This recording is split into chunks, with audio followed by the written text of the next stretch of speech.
The Select Committee to investigate the January 6th attack on the United States Capitol will be in order. Without objection, the chair is authorized to declare the committee in recess at any point. Pursuant to House Deposition Authority Regulation 10, the chair announces the committee's approval to release the deposition material presented during today's hearing. Good afternoon. At our last hearing, we told the story of a scheme driven by Donald Trump to pressure former Vice President Mike Pence to illegally overturn the election results.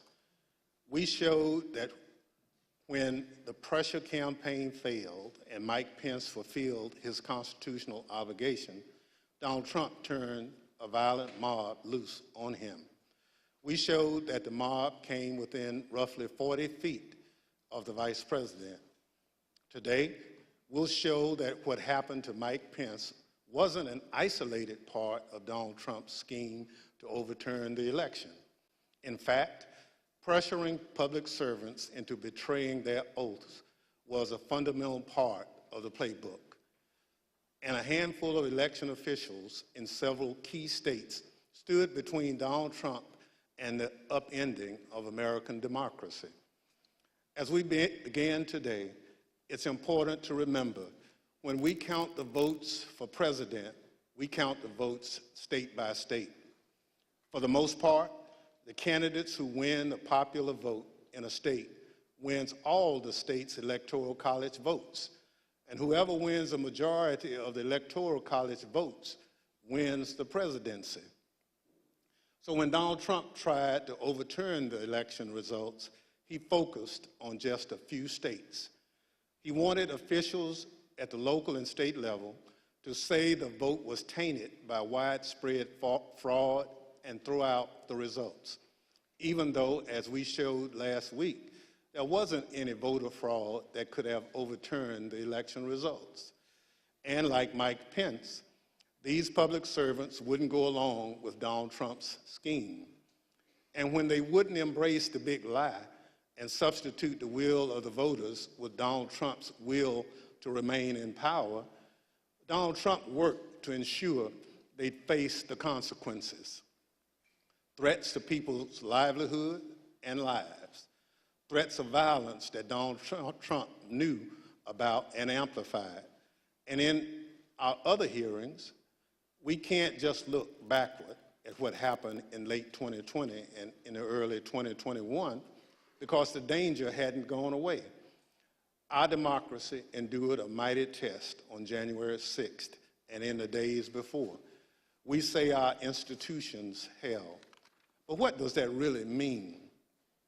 Democratic institutions aren't abstractions or ideas. They are local officials who oversee elections, secretaries of state, people in whom we placed our trust that they'll carry out their duties. But what if they don't? 2 weeks ago, New Mexico held its primary elections. One county commission refused to certify the results, citing vague, unsupported claims dealing with Dominion voting machines. The court stepped in, saying New Mexico law required the commission to certify the results. 2 of the 3 members of the commission finally relented.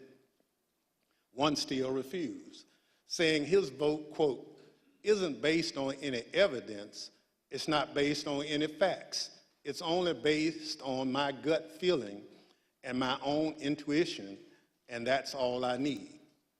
By the way, a few months ago, this county commissioner was found guilty of illegally entering the Capitol grounds on January 6th. This story reminds us of a few things.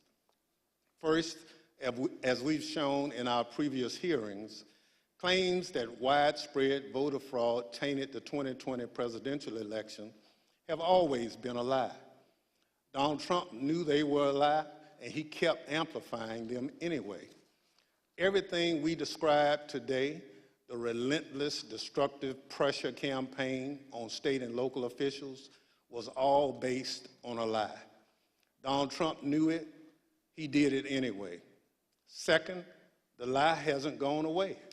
It's corrupting our democratic institutions. People who believe that lie are now seeking positions of public trust.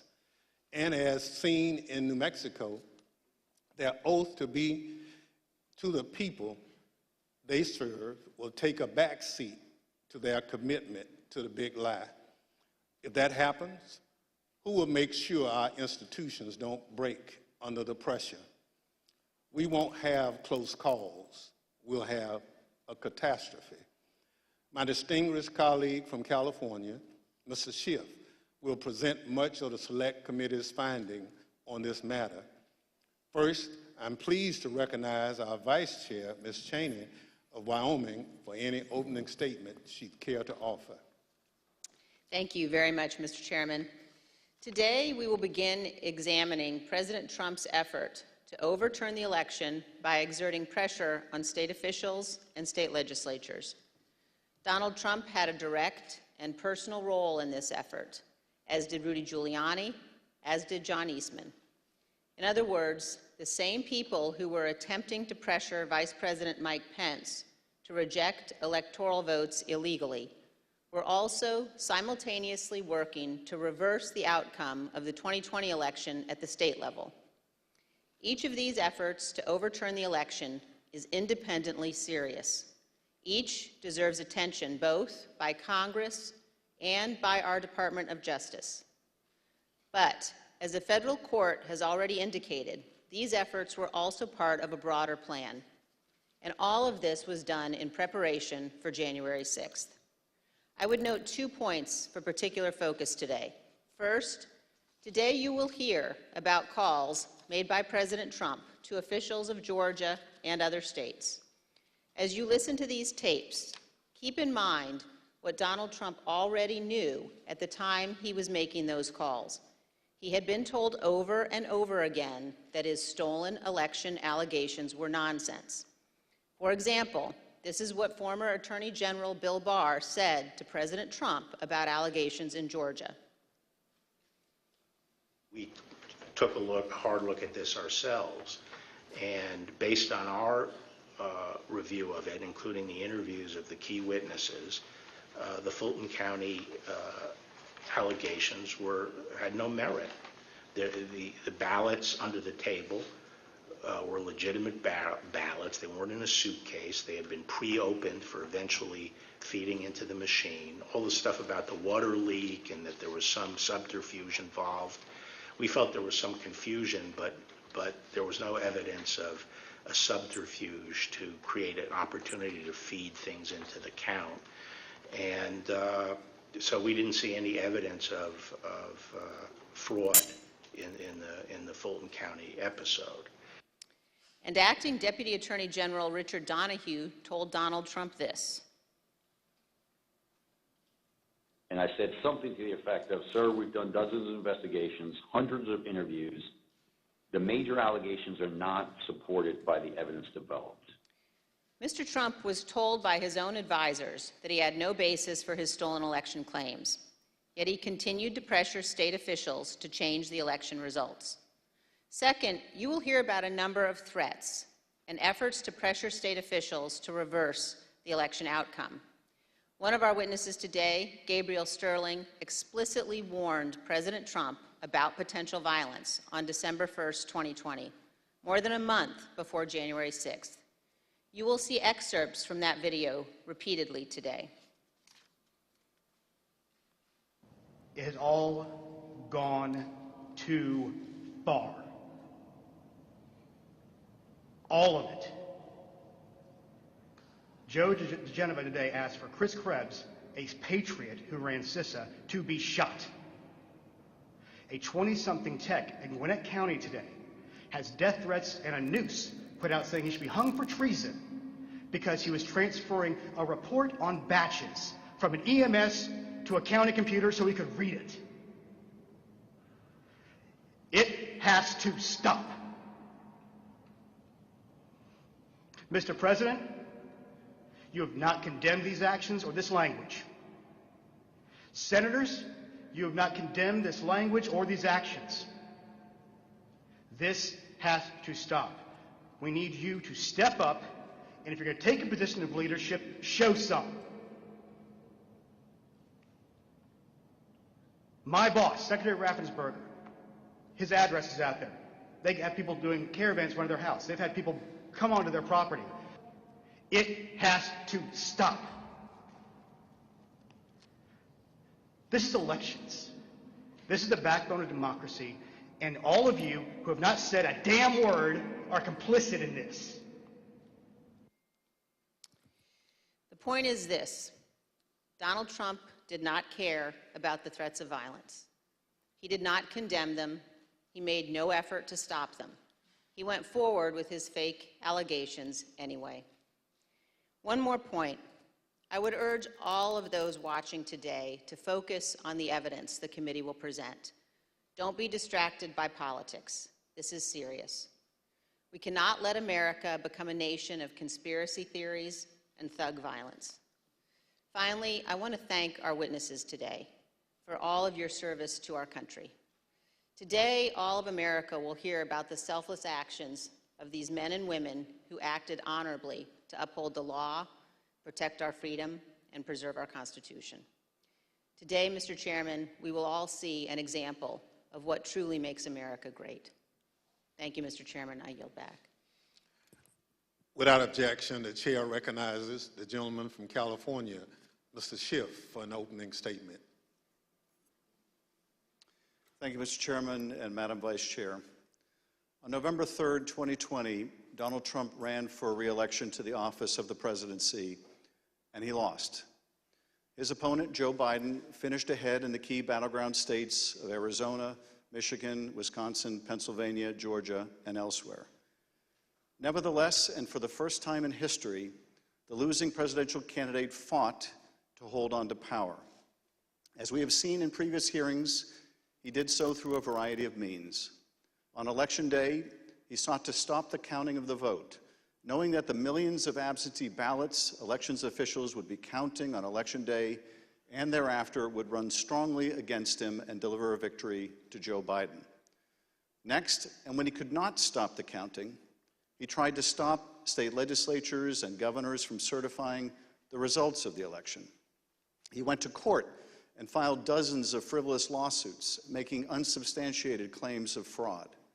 When that too failed, he mounted a pressure campaign directed at individual state legislators to try to get them to go back into session and either declare him the winner, decertify Joe Biden as the winner, or send two slates of electors to Congress, one for Biden and one for him, and pressure Vice President Pence to choose him as the winner. But the state legislatures wouldn't go along with this scheme, and neither would the vice president. None of the legislatures agreed to go back into special session and declare him the winner. No legitimate state authority in the states Donald Trump lost would agree to appoint fake Trump electors and send them to Congress. But this didn't stop the Trump campaign either.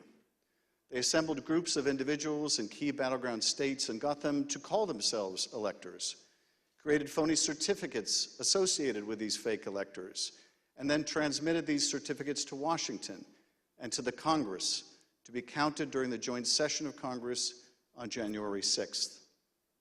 None of this worked. But according to Federal District Judge David Carter, former President Trump and others likely violated multiple federal laws by engaging in this scheme, including conspiracy to defraud the United States. You will hear evidence of the former president and his top advisors' direct involvement in key elements of this plot, or what Judge Carter called a coup in search of a legal theory. For as the judge explained, President Trump's pressure campaign to stop the electoral count did not end with Vice President Pence. It targeted every tier of federal and state elected officials. Convincing state legislatures, he said, to certify competing electors was essential to stop the count and ensure President Trump's re-election. As we have seen in our prior hearings, running through this scheme was a big lie that the election was plagued with massive fraud and somehow stolen. You'll remember what the president's own Attorney General, Bill Barr, said he told the president about these claims of massive fraud affecting the outcome of the election. And I told him that the stuff that his people were shoveling out to the public was bullshit. I mean, that the claims of fraud were bullshit. The president's lie was and is a dangerous cancer on the body politic. If you can convince Americans that they cannot trust their own elections, that any time they lose it is somehow illegitimate, then what is left but violence to determine who should govern? This brings us to the focus of today's hearing. When state elections officials refused to stop the count, Donald Trump and his campaign tried to put pressure on them. When state executive officials refused to certify him the winner of states he lost, he applied more pressure. When state legislators refused to go back into session and appoint Trump electors, he amped up the pressure yet again. Anyone who got in the way of Donald Trump's continued hold on power after he lost the election was the subject of a dangerous and escalating campaign of pressure. This pressure campaign brought angry phone calls and texts, armed protests, intimidation, and all too often, threats of violence and death. State legislators were singled out. So too were statewide elections officials. Even local elections workers, diligently doing their jobs, were accused of being criminals and had their lives turned upside down. As we will show, the president's supporters heard the former president's claims of fraud and the false allegations he made against state and local officials as a call to action. Stop the steal! Stop the steal! Stop the steal! You're a threat to democracy! You're a threat to free and honest elections!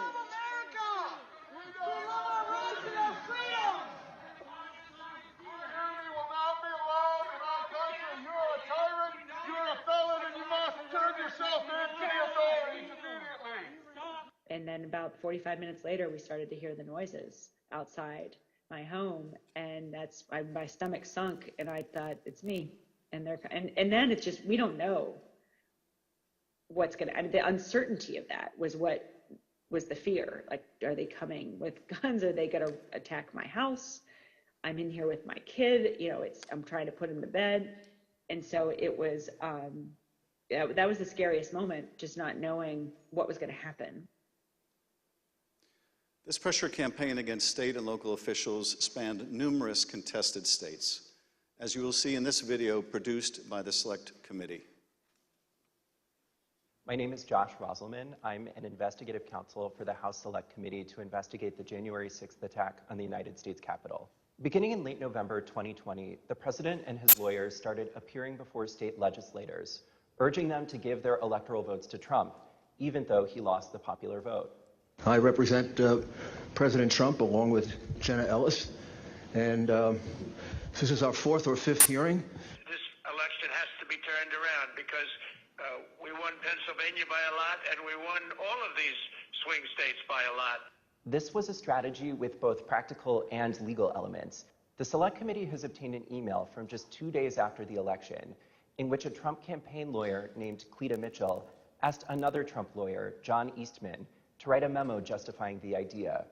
When do you remember this coming up as an option in the post-election period for the first time? Right after the election.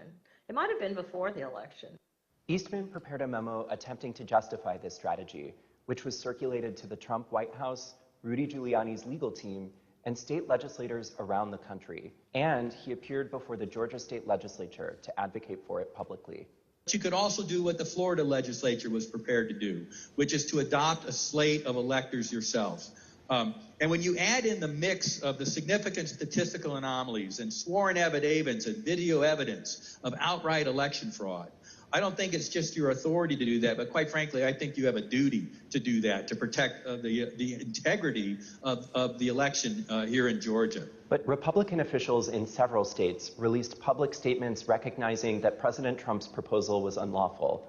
For instance, Georgia Governor Brian Kemp called the proposal unconstitutional, while Arizona House Speaker Rusty Bowers wrote that the idea would undermine the rule of law. The pressure campaign to get state legislators to go along with the scheme intensified when President Trump invited delegations from Michigan and Pennsylvania to the White House. Either you or Speaker Chatfield, did you make the point to the president that you were not going to do anything that violated Michigan law? I believe we did. Whether or not it was those exact words or not, but I think that the words that I would have more likely used is we were going to follow the law. Nevertheless, the pressure continued. The next day, President Trump tweeted, quote, "Hopefully the courts and/or legislatures will have the courage to do what has to be done to maintain the integrity of our elections and the United States of America itself. The world is watching." He posted multiple messages on Facebook listing the contact information for state officials and urging his supporters to contact them to, quote, "demand a vote on decertification." In one of those posts, President Trump disclosed Mike Shirkey's personal phone number to his millions of followers. All I remember is receiving over just shy of 4,000 text messages over a short period of time, calling to take action. It was a loud noise, loud, consistent cadence of, we hear that the Trump folks are calling and asking for changes in the electors, and you guys can do this. Well, they were believing things that were untrue. These efforts also involved targeted outreach to state legislators. Hi, Representative. My name is Angela McCallum. I'm calling from Trump campaign headquarters in Washington, D.C. You do have the power to reclaim your authority and send a slate of electors that will support President Trump and Vice President Pence. From President Trump's lawyers and from Trump himself. And I've become friendly with legislators that I didn't know 4 weeks ago. Another legislator, Pennsylvania House Speaker Brian Cutler, received daily voicemails from Trump's lawyers in the last week of November. Mr. Speaker, this is Rudy Giuliani and Jenna Ellis. We're calling you together because we'd like to discuss, obviously, the election. Hello, Mr. Speaker. This is Jenna Ellis, and I'm here with Mayor Giuliani. Hey, Brian, it's Rudy. I really have something important to call to your attention that I think really changes things. Cutler felt that the outreach was inappropriate and asked his lawyers to tell Rudy Giuliani to stop calling, but Giuliani continued to reach out. I understand that you don't want to talk to me now. I just want to bring some facts to your attention and talk to you as a fellow Republican. On December 30th, Trump ally Steve Bannon announced a protest at Cutler's home. We're getting on the road and we're going down to Cutler. We're going to start going to offices, and if we have to, we're going to go to homes, and we're going to let them know what we think about them. There were multiple protests. I actually don't remember the exact number. There was at least 3, I think, outside either my district office or my home. And you're correct, my son, my then 15-year-old son, was home by himself for the first one. All of my personal information was doxed online. It was my personal email, my personal cell phone, my home phone number. In fact, we had to disconnect our home phone for about 3 days because it would ring all hours of the night and would fill up with messages. Brian Cutler, we're outside. Clerks facing felony charges in Michigan. Poll watchers denied access in Pennsylvania. These ads were another element in the effort. The Trump campaign spent millions of dollars running ads online and on television. The evidence is overwhelming. Call your governor and legislators. Demand they inspect the machines and hear the evidence. Public pressure on state officials often grew dangerous in the lead up to January 6th. Let us in! Let us in! Let us in! Let us in! Special session! Special session! Special session! We'll light the whole shit on fire. What are we going to do? What can you and I do to a state legislator besides kill him? Although we should not do that. I'm not advising that, but I mean, what else can he do, right? The punishment for treason is death. The state pressure campaign and the danger it posed to state officials and to state capitals around the nation was a dangerous precursor to the violence we saw on January 6th at the U.S. Capitol. Today you will hear from Rusty Bowers, the Republican Speaker of the Arizona House of Representatives. He will tell us about his conversations with the President, with Rudy Giuliani and John Eastman, and what the President's team asked of him, and how his oath of office would not permit it. You will then hear from Brad Raffensperger, the Republican Secretary of State of Georgia, who Trump directed to, quote, find 11,780 votes that did not exist, but just the exact number of votes needed to overtake Joe Biden. You will also hear from Gabriel Sterling, the chief operating officer, his chief operating officer, about the spurious claims of fraud in the elections in Georgia, and who, responding to a cascading set of threats to his elections team, warned the president to stop, that someone was going to get killed. And you will hear from Wandrea Shea Moss, a former local elections worker in Fulton County, Georgia, about how all of the lies about the election impacted the lives of real people who administer our elections and still do. You will hear what they experienced when the most powerful man in the world, the President of the United States, sought to cling to power after being voted out of office by the American people. The system held, but barely. And the system held because people of courage, Republicans and Democrats, like the witnesses you will hear today, put their oath to the country and Constitution above any other consideration. They did their jobs, as we must do ours. Thank you, Mr. Chairman, and I yield back. I now welcome our first panel of witnesses. We're joined today by a distinguished legislator from Arizona, Rusty Bowers, who's a Republican Speaker of the Arizona House of Representatives. Mr. Bowers was first elected to the state legislature in 1993 and has served as Speaker since 2019. Welcome, Speaker Bowers. Brad Raffensperger is the 29th Secretary of State of Georgia, serving in this role since 2019. As an elected official and a Republican, Secretary Raffensperger is responsible for supervising elections in Georgia and maintaining the state's public records. Welcome, Mr. Secretary. Gabriel Sterling is the Chief Operating Officer in the Georgia Secretary of State's office. Mr. Sterling was the statewide voting systems implementation manager for the 2020 election in Georgia, responsible for leading the Secretary of State's response to the COVID pandemic and rolling out modernized voting equipment. I will swear in our witnesses. The witnesses will please stand and raise their right hand. Do you swear or affirm on the penalty of perjury that the testimony you're about to give is the truth, the whole truth, and nothing but the truth, so help you God? Thank you. Please be seated. Let the record reflect that the witnesses answered in the affirmative. Speaker Bowers, thank you for being with us today. You're the Speaker of the Arizona House and a self-described conservative Republican. You campaigned for President Trump and with him during the 2020 election. Is it fair to say that you wanted Donald Trump to win a second term in office? Please. Yes, sir. Thank you. And is it your understanding that President Biden was the winner of the popular vote in Arizona in 2020? Yes, sir. Thank you. Pursuant to Section 5C8 of House Resolution 503, the chair recognizes the gentleman from California, Mr. Schiff, for questions. Speaker Bowers, thank you for being with us today. Before we begin with the questions that I had prepared for you, I wanted to ask you about a statement that former President Trump issued, which I received just prior to the hearing. Have you had a chance to review that statement? My counsel called from Arizona and read it to me. Yes, sir. In that statement, I won't read it in its entirety. Former President Trump begins by calling you a rhino, Republican in name only.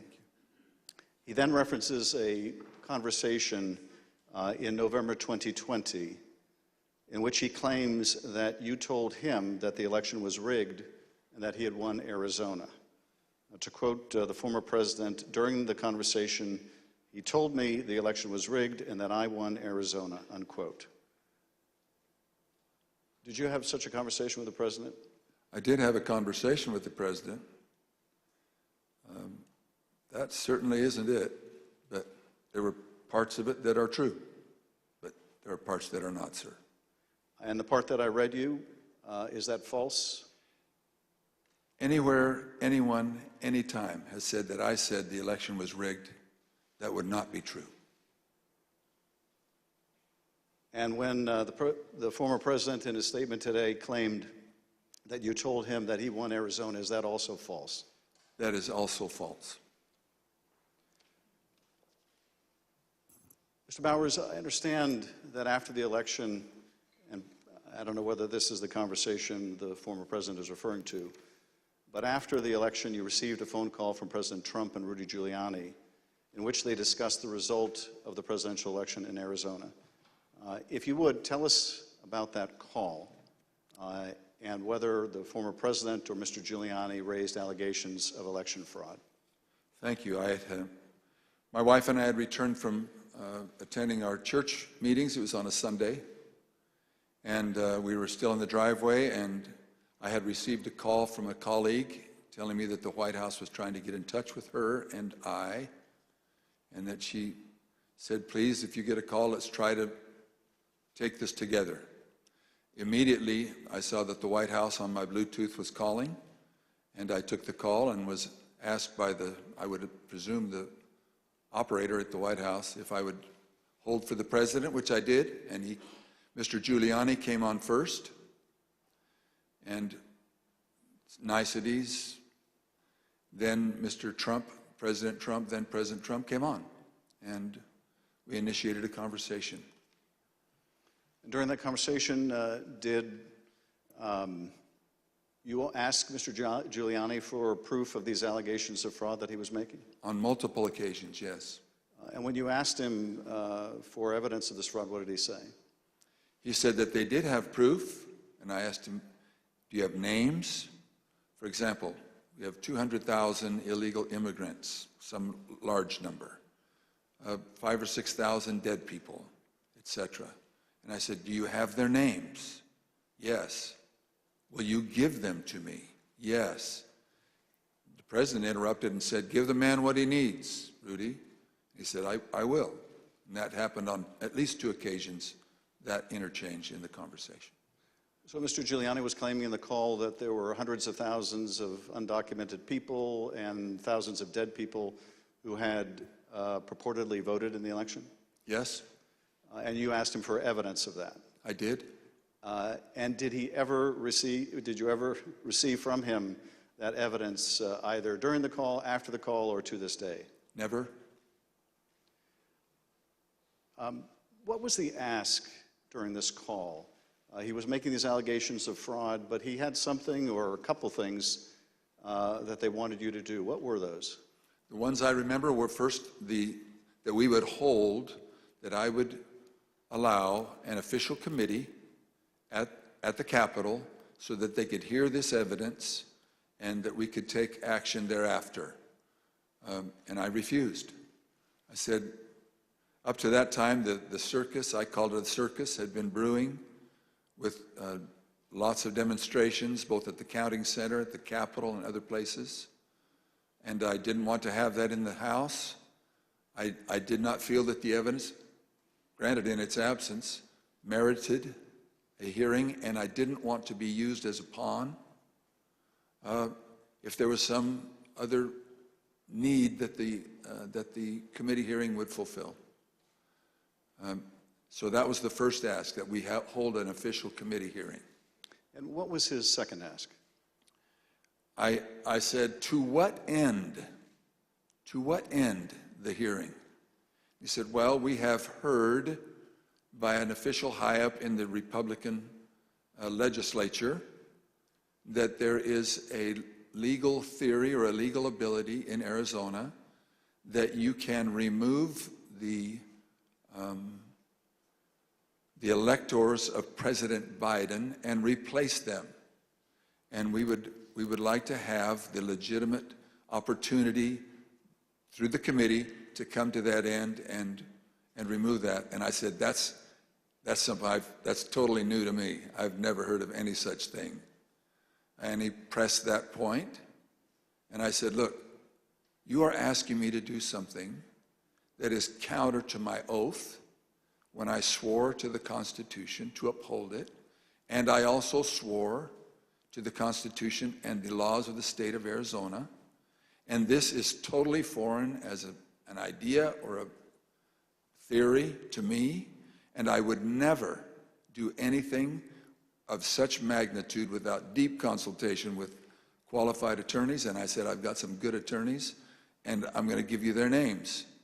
But you're asking me to do something against my oath, and I will not break my oath. And I think that was up to that point. During the conversation, and you heard, I think, when we played a snippet of Mr. Giuliani calling other state legislators and saying that he was calling us essentially a fellow Republican, did he make a similar appeal to you or bring up the fact that you shared a similar party? Whether it was in that call or in a later meeting, he did bring that up more than once. And how would he bring that up? He would say, aren't we all Republicans here? I would think we would get a better reception. I mean, I would think you would listen a little more open to my suggestions that we're all Republicans. And this evidence that you asked him for that would justify this extraordinary step, I think you said they never produced. Why did you feel, either in the absence of that evidence or with it, what they were asking you to do would violate your oath to the Constitution? First of all, when the people, and in Arizona, I believe some 40 plus years earlier, the legislature had established the manner of electing our officials, or the electors for the presidential race. Once it was given to the people, as in Bush v. Gore, illustrated by the Supreme Court, it becomes a fundamental right of the people. So as far as I was concerned, for someone to ask me in the, I would call it a paucity, there was no evidence being presented of any strength. Evidence can be hearsay evidence, it's still evidence, but it's still hearsay. But strong judicial quality evidence, anything that would say to me, you have a doubt, deny your oath. I will not do that. And on more than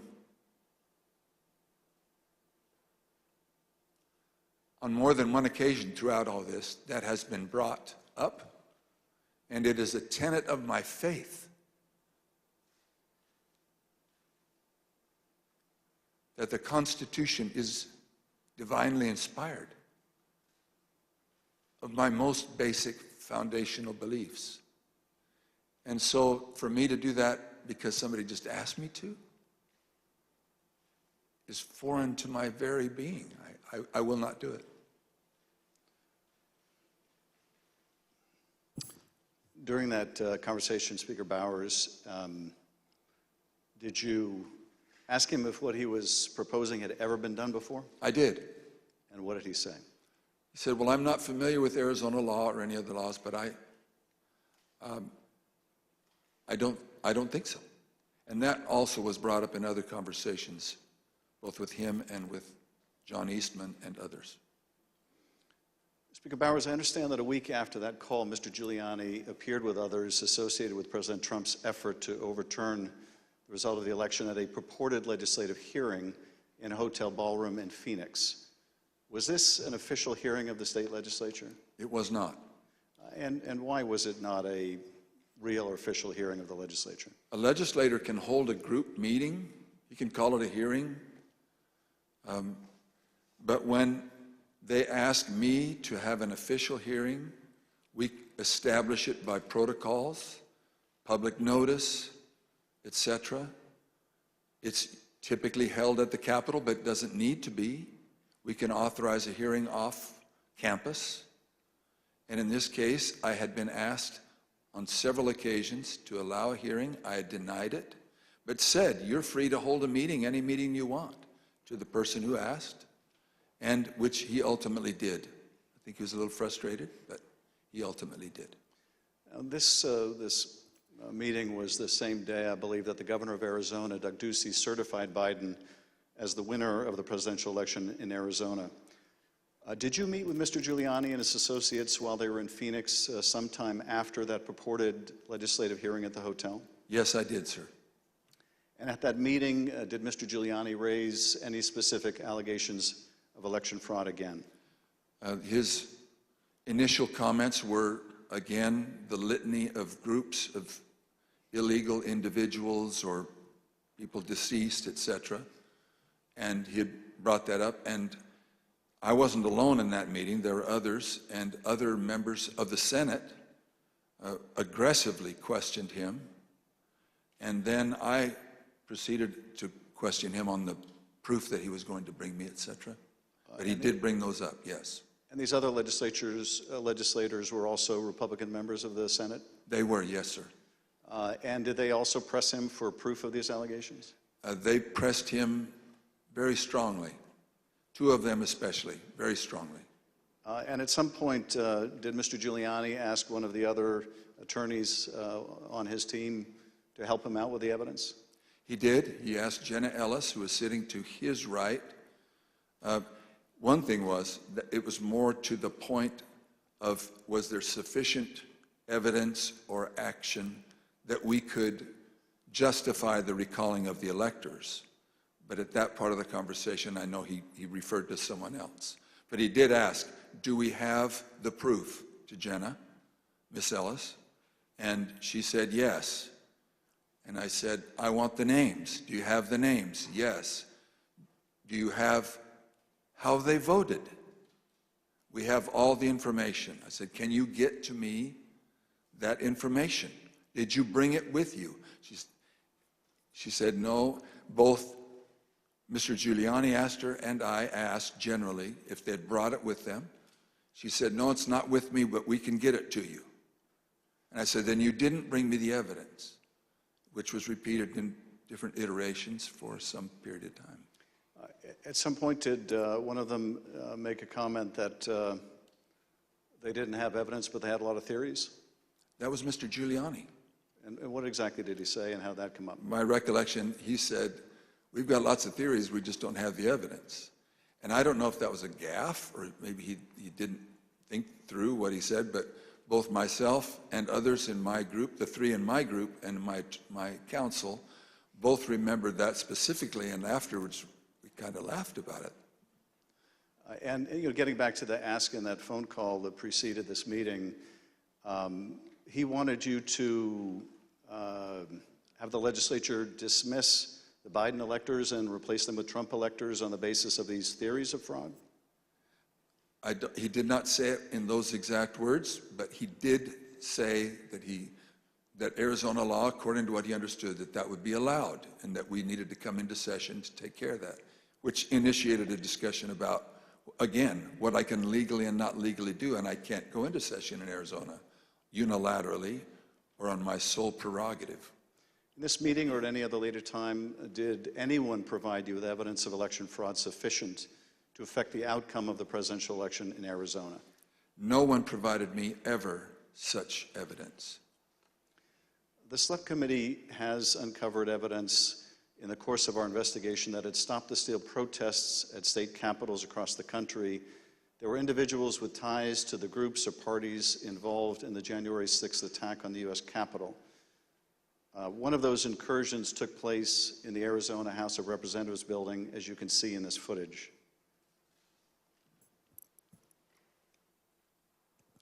This is previously undisclosed video of protesters illegally entering and refusing to leave the building. One of the individuals prominently shown in this video is Jacob Chansley. Perhaps better known as the QAnon shaman, this rioter entered the Capitol on January 6th, was photographed leaving a threatening note on the dais in the U.S. Senate chamber, and was ultimately sentenced to 41 months in prison after pleading guilty to obstruction of an official proceeding. Other protesters who occupied the Arizona House of Representatives building included Proud Boys, while men armed with rifles stood just outside the entrance. I understand these protesters were calling for you by name, Speaker Bowers. Is that correct? That is correct. Speaker Bowers, did the president call you again in later in December? He did, sir. Did you tell the president in that second call that you supported him, that you voted for him, but that you were not going to do anything illegal for him? I did, sir. Nevertheless, his lawyer, John Eastman, called you some days later on June 4th, 2021, and he did have a very specific ask that would have required you to do just what you had already told the president you wouldn't do, something that would violate your oath. Is that correct? That's correct. It wasn't just me. I had my counsel and others on the call. And what did Dr. Eastman want you to do? That we would, in fact, take a vote to overthrow, or I shouldn't say overthrow, that we would decertify the electors, and that because we had plenary authority to do so. And he cited Article 2, Section 1, I think it's Clause 2, and said that in his opinion that gave us the authority if there was, I don't recall him saying sufficient evidence, but there was some call or some strong reason to do so or justification to do so that we could do that. And that he was asking that his suggestion was that we would do it. And I said, again, I took an oath. For me to take that, to do what you do, would be counter to my oath.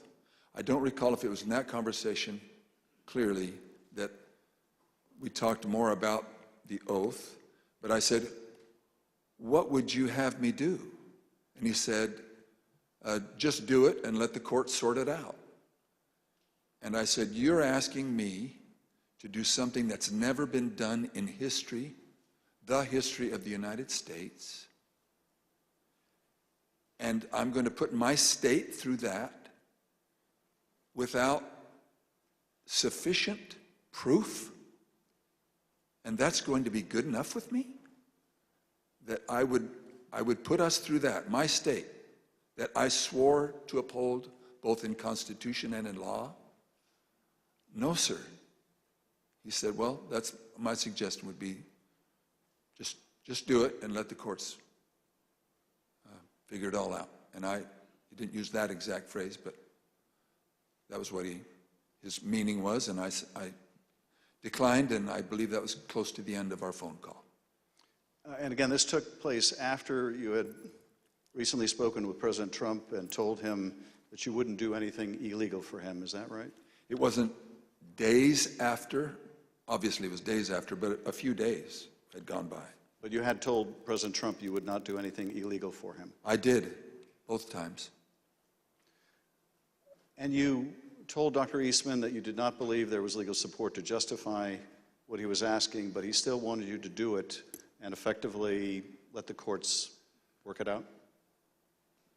I've been warned, don't say things you think, maybe he said, but I do remember him saying that the authority of the legislature was plenary and that you can do it. I said, then you should know that I can't even call the legislature into session without a 2/3 majority vote. We're only 30 plus 1. There's no way that could happen. But in your view, what he was asking you to do would have violated your oath to the Constitution, both the United States Constitution and the Constitution of the state of Arizona? Yes, sir. Did you also receive a call from U.S. Representative Andy Biggs of Arizona on the morning of January 6th? I did. And what did Mr. Biggs ask you to do? I believe that was the day that the vote was occurring to each state to have certification, or to declare the certification of the electors. And he asked if I would sign on both to a letter that had been sent from my state and or that I would support the decertification of the electors. And I said I would not.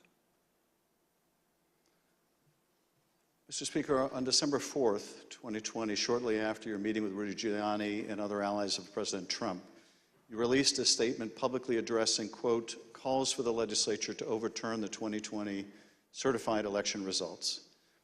The statement is very straightforward in explaining the, quote, breathtaking request, unquote, made by representatives of President Trump, quote, that the Arizona legislature overturn the certified results of last month's election and deliver the state's electoral college votes to President Trump, unquote. Why did you believe, as you wrote in this statement, that the rule of law forbid you from doing what President Trump and his allies wanted you to do? Representative, I'm sorry, I should be saying, Mr. Chairman, Representative Schiff. There's two sides to the answer. One is, what am I allowed to do, and what am I forbidden to do? We have no legal pathway, both in state law nor to my knowledge in federal law, for us to execute such a request. And I am not allowed to walk or act beyond my authority. If I'm not specifically authorized as a legislator, as a legislature, then I cannot act to the point of calling us into session. Some say that just a few legislators have plenary authority, and that has come as part of all of this discussion, I'll call it. But so to not have authority and be forbidden to act beyond my authority on both counts, I am not authorized to take such action, and that would deny my oath. In your statement, you included excerpts from President Ronald Reagan's inaugural address in 1981. The newly inaugurated president told the country, quote, the orderly transfer of authority as called for in the Constitution routinely takes place as it has for almost 2 centuries, and few of us stop to think how unique we really are. In the eyes of many in the world, this every 4-year ceremony we accept as normal is nothing less than a miracle. Tell us, if you would, Mr. Speaker, why did you include President Reagan's words in your public statement? Mr. Chairman, Representative Schiff, because I have a lot of admiration for Ronald Reagan. I've had the opportunity of going through his home with one other person and walking through, and I have a lot of admiration for him. When he pointed out, which is, I have lived in other country for a period of time and have visited a few countries, and during election times, the fact that we allow an election, support an election, and stand behind the election, even in the past when there have been serious questions about the election, and then move on without disturbance and with acceptance that we choose to follow the outcome of the will of the people. That will, it means a lot to me, and I know it meant a lot to him, and so we included that.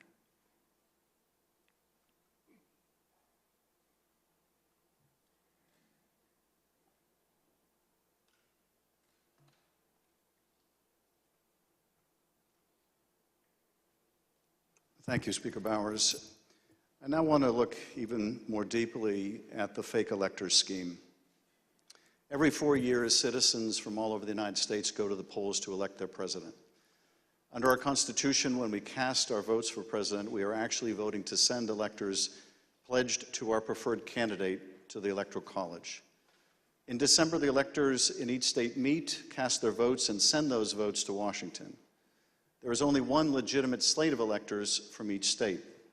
On the 6th day of January, Congress meets in a joint session to count those votes, and the winner of the Electoral College vote becomes the president. In this next segment, you'll hear how President Trump and his campaign were directly involved in advancing and coordinating the plot to replace legitimate Biden electors with fake electors not chosen by the voters. You'll hear how this campaign convinced these fake electors to cast and submit their votes through fake certificates, telling them that their votes would only be used in the event that President Trump won his legal challenges. Yet when the president lost those legal challenges, when courts rejected them as frivolous and without merit, the fake elector scheme continued. At this point, President Trump's own lawyers, so-called Team Normal, walked away rather than participate in the plan. And his own White House counsel's office said that the plan was not legally sound. Let's play the following video produced by the Select Committee. My name is Casey Lucier. I'm an investigative counsel for the House Select Committee to investigate the January 6th attack on the United States Capitol. On November 18th, a lawyer working with the Trump campaign named Kenneth Cheesebro wrote a memo arguing that the Trump campaign should organize its own electors in the swing states that President Trump had lost. The Select Committee received testimony that those close to President Trump began planning to organize fake electors for Trump in states that Biden won in the weeks after the election. Who do you remember being involved in those early discussions around the Thanksgiving time regarding having alternate electors meet? Mr. Giuliani, several of Mr. Giuliani's associates, Mr. Meadows,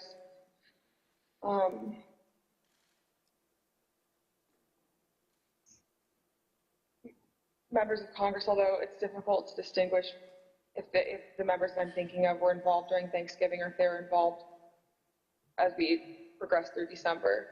At the president's direct request, the RNC assisted the campaign in coordinating this effort. What did the president say when he called you?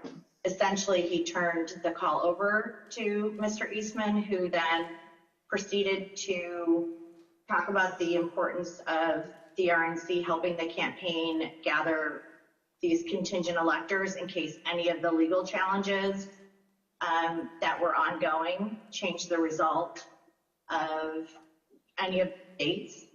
I think more just helping them reach out and assemble them. But my understanding is the campaign did take the lead, and we just were helping them in that role.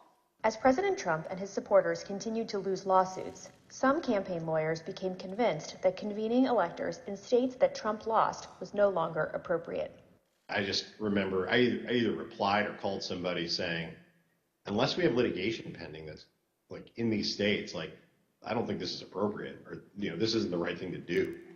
I don't remember how I phrased it, but I got into a little bit of a back and forth, and I think it was with Ken Cheesebro, where I said, all right, you just get after it. Like I'm out.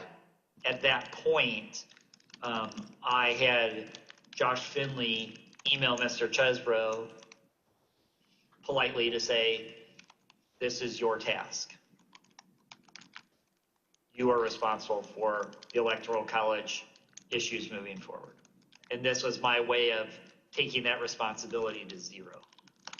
The committee learned the White House counsel's office also felt the plan was potentially illegal. And so to be clear, did you hear the White House counsel's office say that this plan to have alternate electors meet and cast votes for Donald Trump in states that he had lost was not legally sound? Yes, sir. And who was present for that meeting that you remember? It was in our office. It was Mr. Meadows, Mr. Giuliani, and a few of Mr. Giuliani's associates. The Select Committee interviewed several of the individual fake electors, as well as Trump campaign staff who helped organize the effort. We were just, kind of useful idiots or rubes at that point. A strong part of me really feels that it's just kind of as the road continued and as that was failure, that got formulated as what do we have on the table? Let's just do it. And now, after what we've told you today about the Select Committee's investigation about the conclusion of the professional lawyers on the campaign staff, Justin Clark, Matt Morgan, and Josh Finley, about their unwillingness to participate in the convening of these electors, how does that contribute to your understanding of these issues? I'm angry. Because I think in a sense, no one really cared if people were potentially putting themselves in jeopardy. Would you have not wanted to participate in this any further as well? I absolutely would not have. Had I known that the three main lawyers for the campaign that I've spoken to in the past and were leading up were not on board, Yeah. I was told that these would only count if a court ruled in our favor. So that would have been using our electors, well, it would have been using our electors in ways that we weren't told about, and we wouldn't have supported. Documents obtained by the Select Committee indicate that instructions were given to the electors in several states that they needed to cast their ballots in complete secrecy. Because this scheme involved fake electors, those participating in certain states had no way to comply with state election laws, like where the electors were supposed to meet. One group of fake electors even considered hiding overnight to ensure that they could access the state capitol, as required in Michigan. Did Mr. Norton say who he was working with at all on this effort to have electors meet? He said he was working with the president's campaign. He told me that the Michigan Republican electors were planning to meet in the Capitol and hide overnight so that they could fulfill the role of casting their vote in per law in the Michigan chambers. And I told him in no uncertain terms that that was insane and inappropriate. In one state, the fake electors even asked for a promise that the campaign would pay their legal fees if they got sued or charged with a crime. Ultimately, fake electors did meet on December 14, 2020, in Arizona, Georgia, Michigan, Pennsylvania, New Mexico, Nevada, and Wisconsin. At the request of the Trump campaign, the electors from these battleground states signed documents falsely asserting that they were the, quote, duly elected electors from their state, and submitted them to the National Archives and to Vice President Pence in his capacity as President of the Senate. Here is what some of the fake elector certificates look like as compared to the real ones. But these ballots had no legal effect.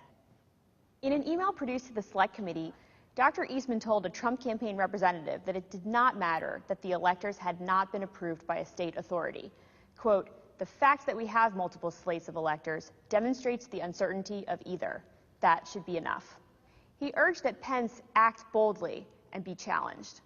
Documents produced to the Select Committee show that the Trump campaign took steps to ensure that the physical copies of the fake electors' electoral votes from 2 states were delivered to Washington for January 6th.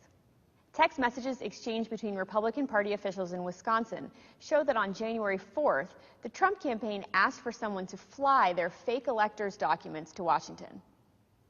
A staffer for Wisconsin Senator Ron Johnson texted a staffer for Vice President Pence just minutes before the beginning of the joint session. This staffer stated that Senator Johnson wished to hand-deliver to the Vice President the fake electors' votes from Michigan and Wisconsin. The Vice President's aide unambiguously instructed them not to deliver the fake votes to the Vice President. Even though the fake elector slates were transmitted to Congress and the executive branch, the Vice President held firm in his position that his role was to count lawfully submitted electoral votes. Joseph R. Biden, Jr. of the state of Delaware has received 306 votes. Donald J. Trump of the state of Florida has received 232 votes. Which is what he did when the joint session resumed on January 6th after the attack on the Capitol.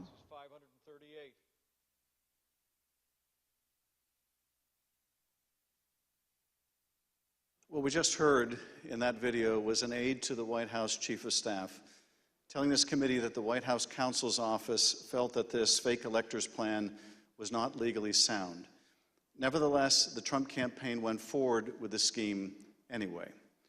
Speaker Bowers, were you aware that fake electors had met in Phoenix on December 14th and purported to cast electoral votes for President Trump? I was not. When you learned that these electors had met and sent their electoral votes to Washington, what did you think? Well, I thought of the book, The Gang That Couldn't Shoot Straight, and I just thought, this is a tragic parody.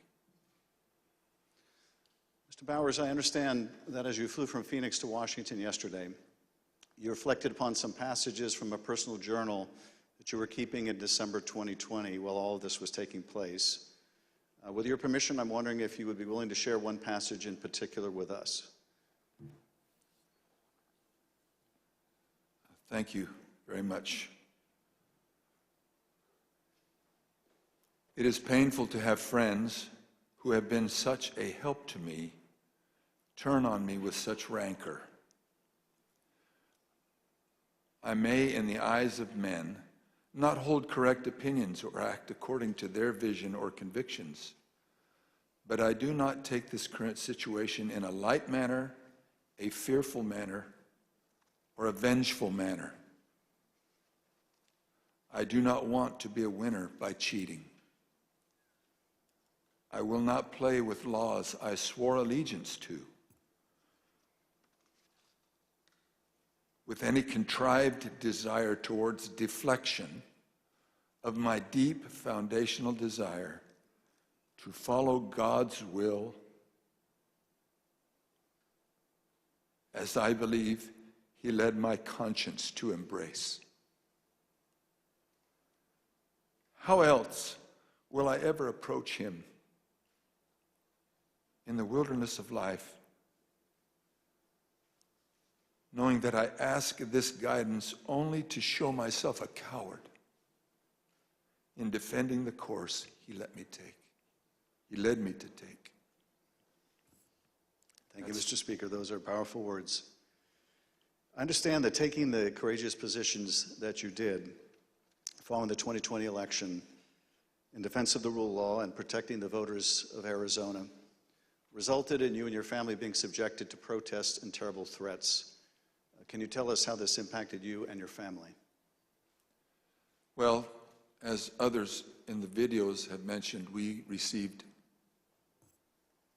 my secretaries would say, in excess of 20,000 emails and tens of thousands of voicemails and texts, which saturated our offices and we were unable to work, or at least communicate. But at home, up till even recently, it is the new pattern or a pattern in our lives to worry what will happen on Saturdays, because we have various groups come by and they have had video panel trucks with videos of me proclaiming me to be a pedophile and a pervert and a corrupt and politician, and blaring loudspeakers in my neighborhood and leaving literature both on my property, but arguing and threatening with neighbors and with myself. I don't know if I should name groups, but there was one gentleman that had the 3 bars on his chest, and he had a pistol and was threatening my neighbor, not with the pistol, but just vocally. When I saw the gun, I knew I had to get close.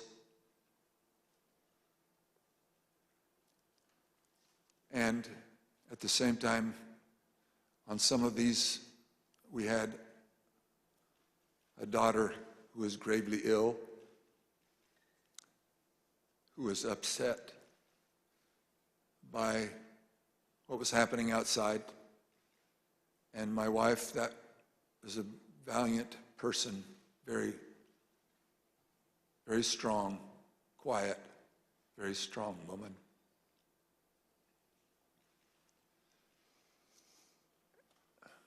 So it was disturbing. It was disturbing. Mr. Speaker, I want to thank you for your service to the state of Arizona and to the country. Mr. Chairman, at this point, I think it'd be appropriate to take a short recess. Accordingly, I reserve the balance of my time.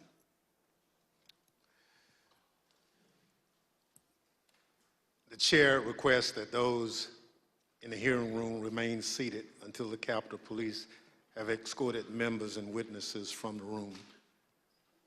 We'll have 5 minutes, 5-minute recess.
committee will be in order.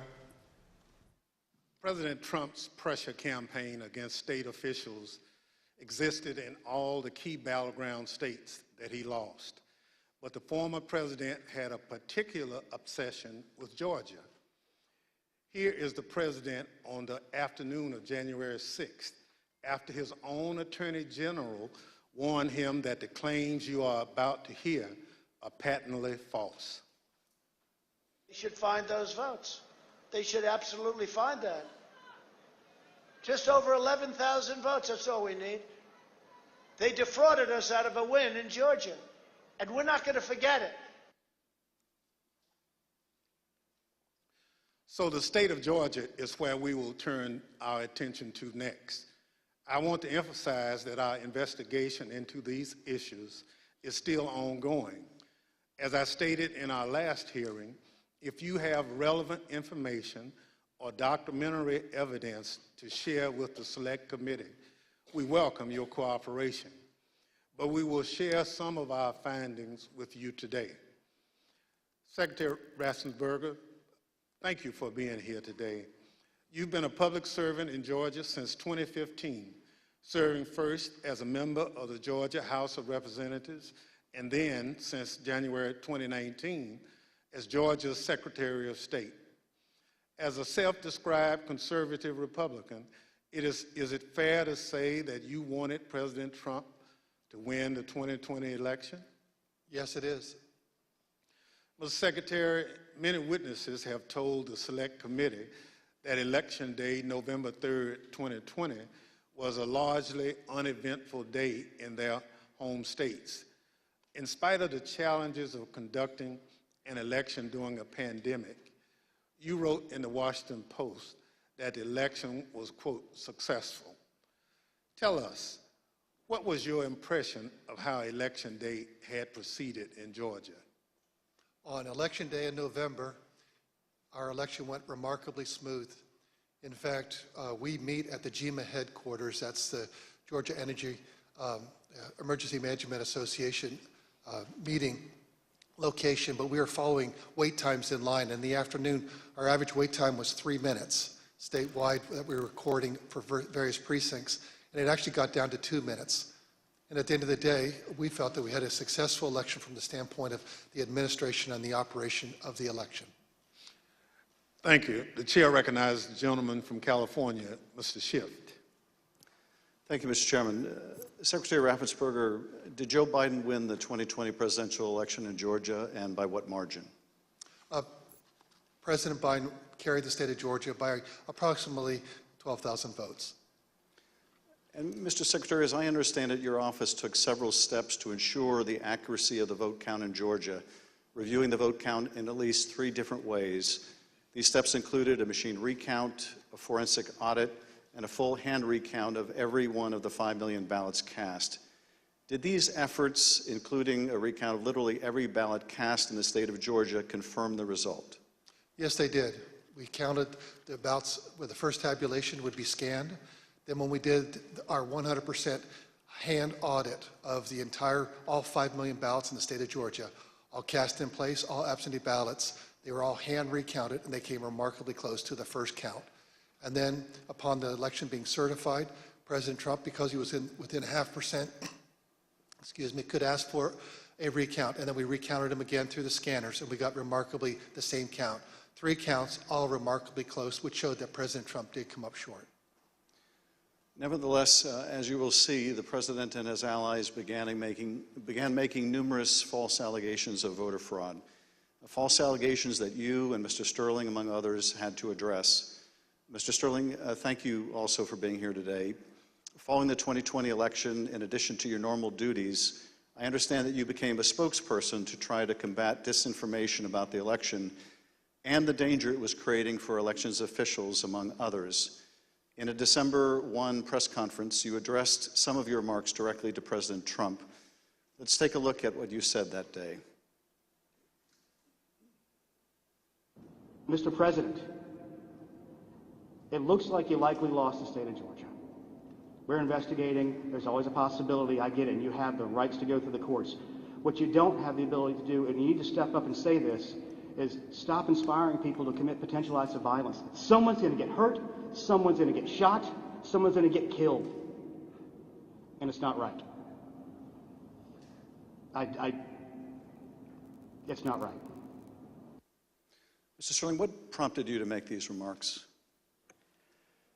Mr. Schiff, we had a previously scheduled press conference that day, as we were in the habit of doing, trying to be as transparent as we could about the election and the counts going on.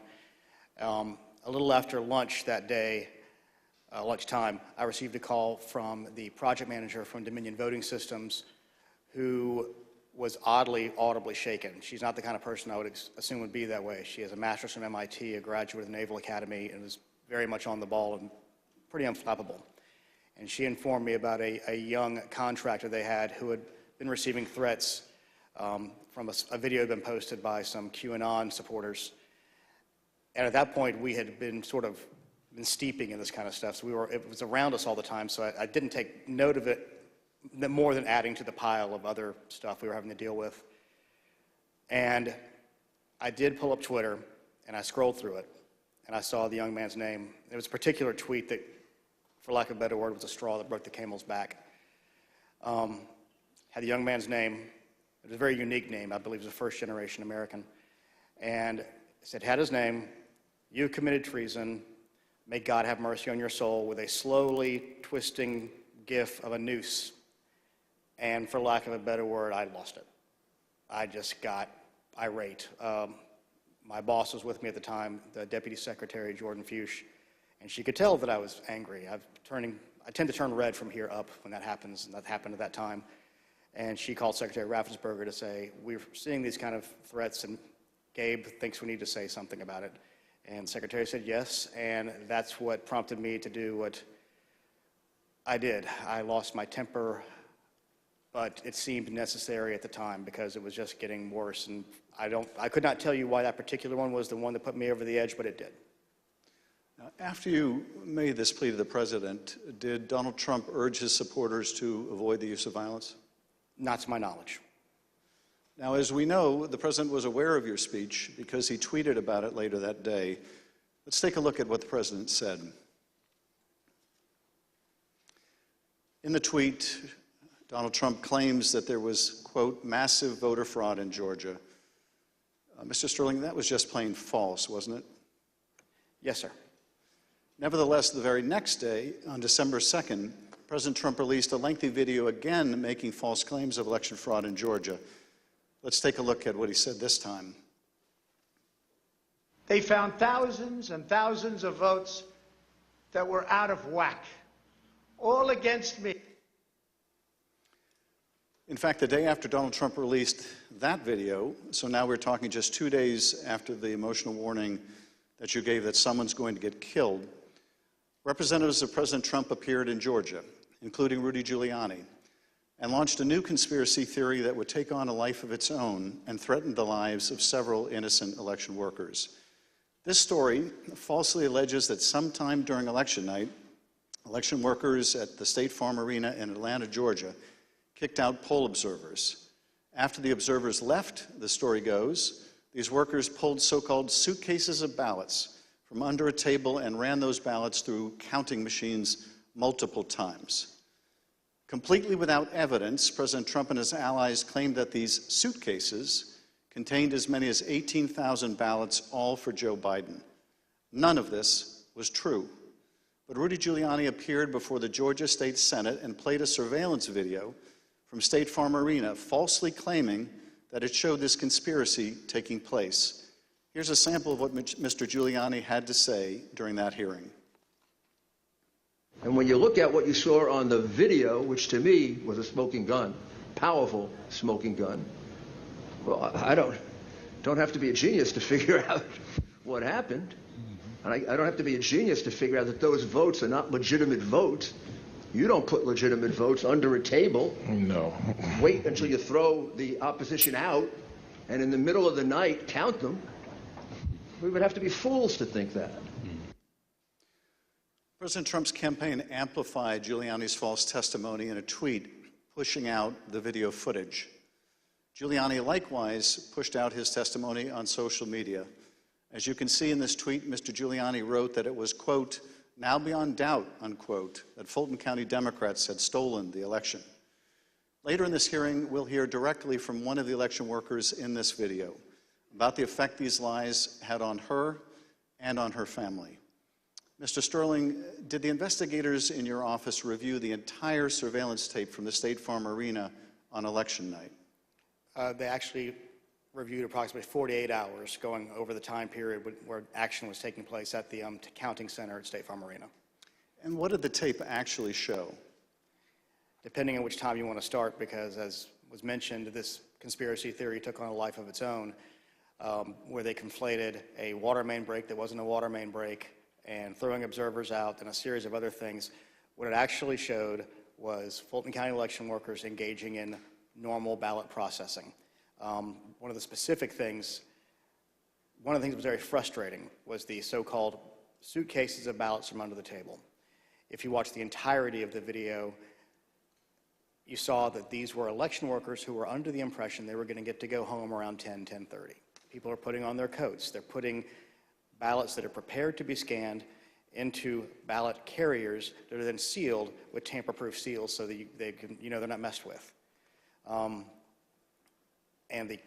It's an interesting thing because you watch there's 4 screens of the video, and as you're watching it, you can see the election monitors in the corner with the press as they're taking these ballot carriers and putting them under the table. You see it there. One of the other hidden ones, if you looked at the actual tape, was on the outside of the table, just from the camera angle. You couldn't see it originally. And this goes under the no good deed goes unpunished. We were told that we were at GEMA, as the secretary pointed out, and we were told that it looked like they were shutting down the Fulton County counting.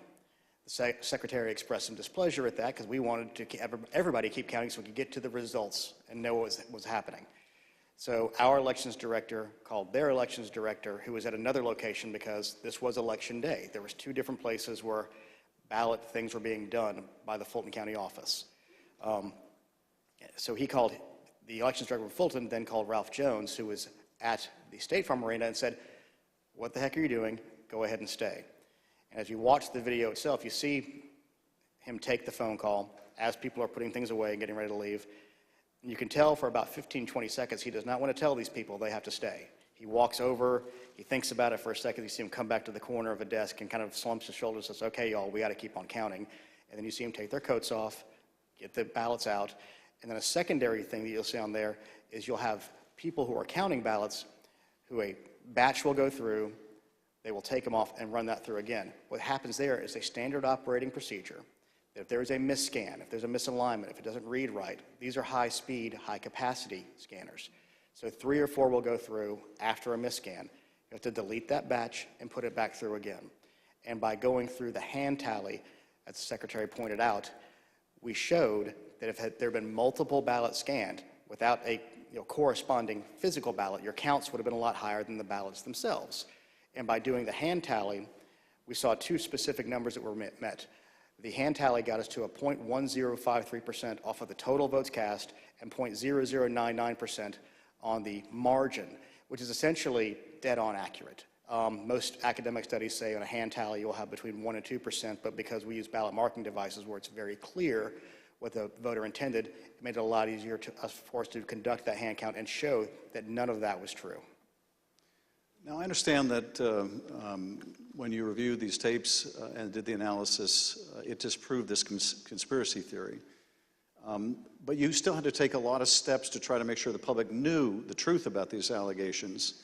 And you did frequent briefings for the press. Let's take a look at one of those press briefings, Mr. Sterling, that you held on December 7th to make the point that you just did today. Move on to what I'm going to call Disinformation Monday. Out of the gate, many of y'all saw the videotape from State Farm Arena. I spent hours with our post-certified investigators, Justin Gray from WSB, spent hours with us going over this video to explain to people that what you saw, the secret suitcases with magic ballots, were actually ballots that had been packed into those absentee ballot carriers by the workers in plain view of the monitors and the press. And what's really frustrating is the president's attorneys had this same videotape. They saw the exact same things the rest of us could see, and they chose to mislead state senators and the public about what was on that video. I'm quite sure that they will not characterize the video if they try to enter into evidence, because that is the kind of thing that could lead to sanctions, because it's obviously untrue. They knew it was untrue, and they continue to do things like this. Mr. Sterling, despite the efforts by your office to combat this misinformation by speaking out publicly and through local media, you were unable to match the reach of President Trump's platform and social media megaphone spreading these false conspiracy theories. What was it like to compete with a president who had the biggest bully pulpit in the world to push out these false claims?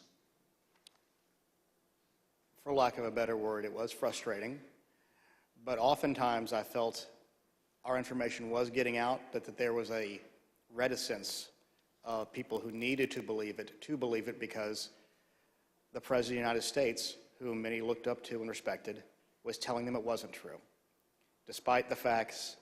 And I characterized at one point, it was kind of like a shovel trying to empty the ocean. And yes, it was frustrating. I even have, family members who I had to argue with about some of these things, and I would show them things, and the problem you have is you're getting to people's hearts. I remember there's one specific, an attorney that we know that we showed and walked him through. This wasn't true. Okay, I get that. This wasn't true. Okay, I get that. This wasn't 5 or 6 things. But at the end, he goes, I just know in my heart they cheated. That's just, and so once you get past the heart, the facts don't matter as much. And our job, from our point of view, is to get the facts out, do our job, tell the truth, follow the Constitution, follow the law, and defend the institutions, and the institutions held.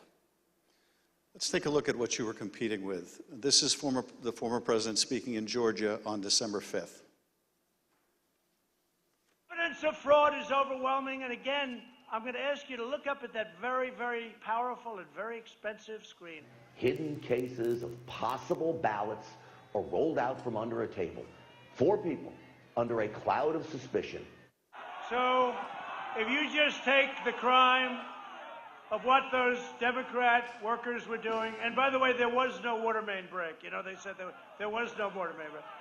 That's 10 times more than I need to win this state. 10 times more. It's 10 times, maybe more than that, but it's 10 times more because we lost by a very close number. In this committee's hearing last Monday, we heard from senior federal law enforcement officials, from the senior-most federal law enforcement official in Atlanta at the time, U.S. Attorney for the Northern District, B.J. Pack, as well as former Attorney General Bill Barr. They both testified that the allegations were thoroughly investigated and found to have no merit. Here is U.S. Attorney Pack. Particularly to Attorney General Barr, I told him that we looked into it. We've done several things, including interviewing the witnesses. I listened to the tapes and reviewed the videotape myself, and that there was nothing there. Giuliani was wrong in representing that this was a suitcase full of ballots. And here's what Attorney General Bill Barr had to say about the same allegations. Took a hard look at this ourselves, and based on our review of it, including the interviews of the key witnesses, the Fulton County allegations had no merit. We also have testimony from senior Department of Justice officials establishing that they specifically told President Trump that these allegations had been thoroughly investigated and were completely without merit. Here is Acting Deputy Attorney General Richard Donahue describing a phone conversation in which he specifically told President Trump that these allegations were false. The president kept fixating on this suitcase that supposedly had fraudulent ballots, and that the suitcase was rolled out from under the table. And I said, no, sir, there is no suitcase. You can watch that video over and over. There is no suitcase. There is a wheeled bin where they carry the ballots. No matter how many times senior Department of Justice officials, including his own Attorney General, told the president that these allegations were not true, President Trump kept promoting these lies and putting pressure on state officials to accept them. On January 2nd, the President had a lengthy telephone conversation with Secretary Raffensperger. Prior to the President's call, though, I want to share a bit of important context. First, the White House, including the former President's Chief of Staff, Mark Meadows, repeatedly called or texted the Secretary's office some 18 times in order to set up this call. They were quite persistent. Second, Chief of Staff Mark Meadows took the extraordinary step of showing up at a signature audit site in Georgia, where he met with Secretary Raffensperger's chief investigator, Francis Watson, who was supervising that audit process. Behind me is a photograph from that visit. Third, the day after Meadows' Georgia visit, he set up a call between President Trump and Francis Watson. On the call between President Trump and Georgia investigator Francis Watson, the former president continued to push the false claim that he'd won the state of Georgia. Let's listen to that part of the conversation. You know, it's just, you have the most important job in the country right now, because if we win Georgia, first of all, if we win, you're going to have two wins. They're not going to win right now. You know, they're down because the people of Georgia are so angry at what happened to me. They know I won by hundreds of thousands of votes. It wasn't close. And in this next clip, he told the state law enforcement official that she'd be praised if she found the right answer. Hopefully, you know, I will, when the right answer comes out, you'll be praised. I mean, I don't know why, you know, they've made it so hard. They will be praised. People will say, great, because that's what it's about, that ability to check and to make it right. Because everyone knows it's wrong. There's just no way. Mr. Raffensperger, I know you weren't on this call, but that you have listened to it. President Trump didn't win by hundreds of thousands of votes in Georgia, did he? No, he did not. I've been traveling through the state of Georgia for a year now, and simply put, in a nutshell, what happened in fall of 2020 is that 28,000 Georgians skipped the presidential race, and yet they voted down ballot in other races. And the Republican congressman ended up getting 33,000 more votes than President Trump, and that's why President Trump came up short.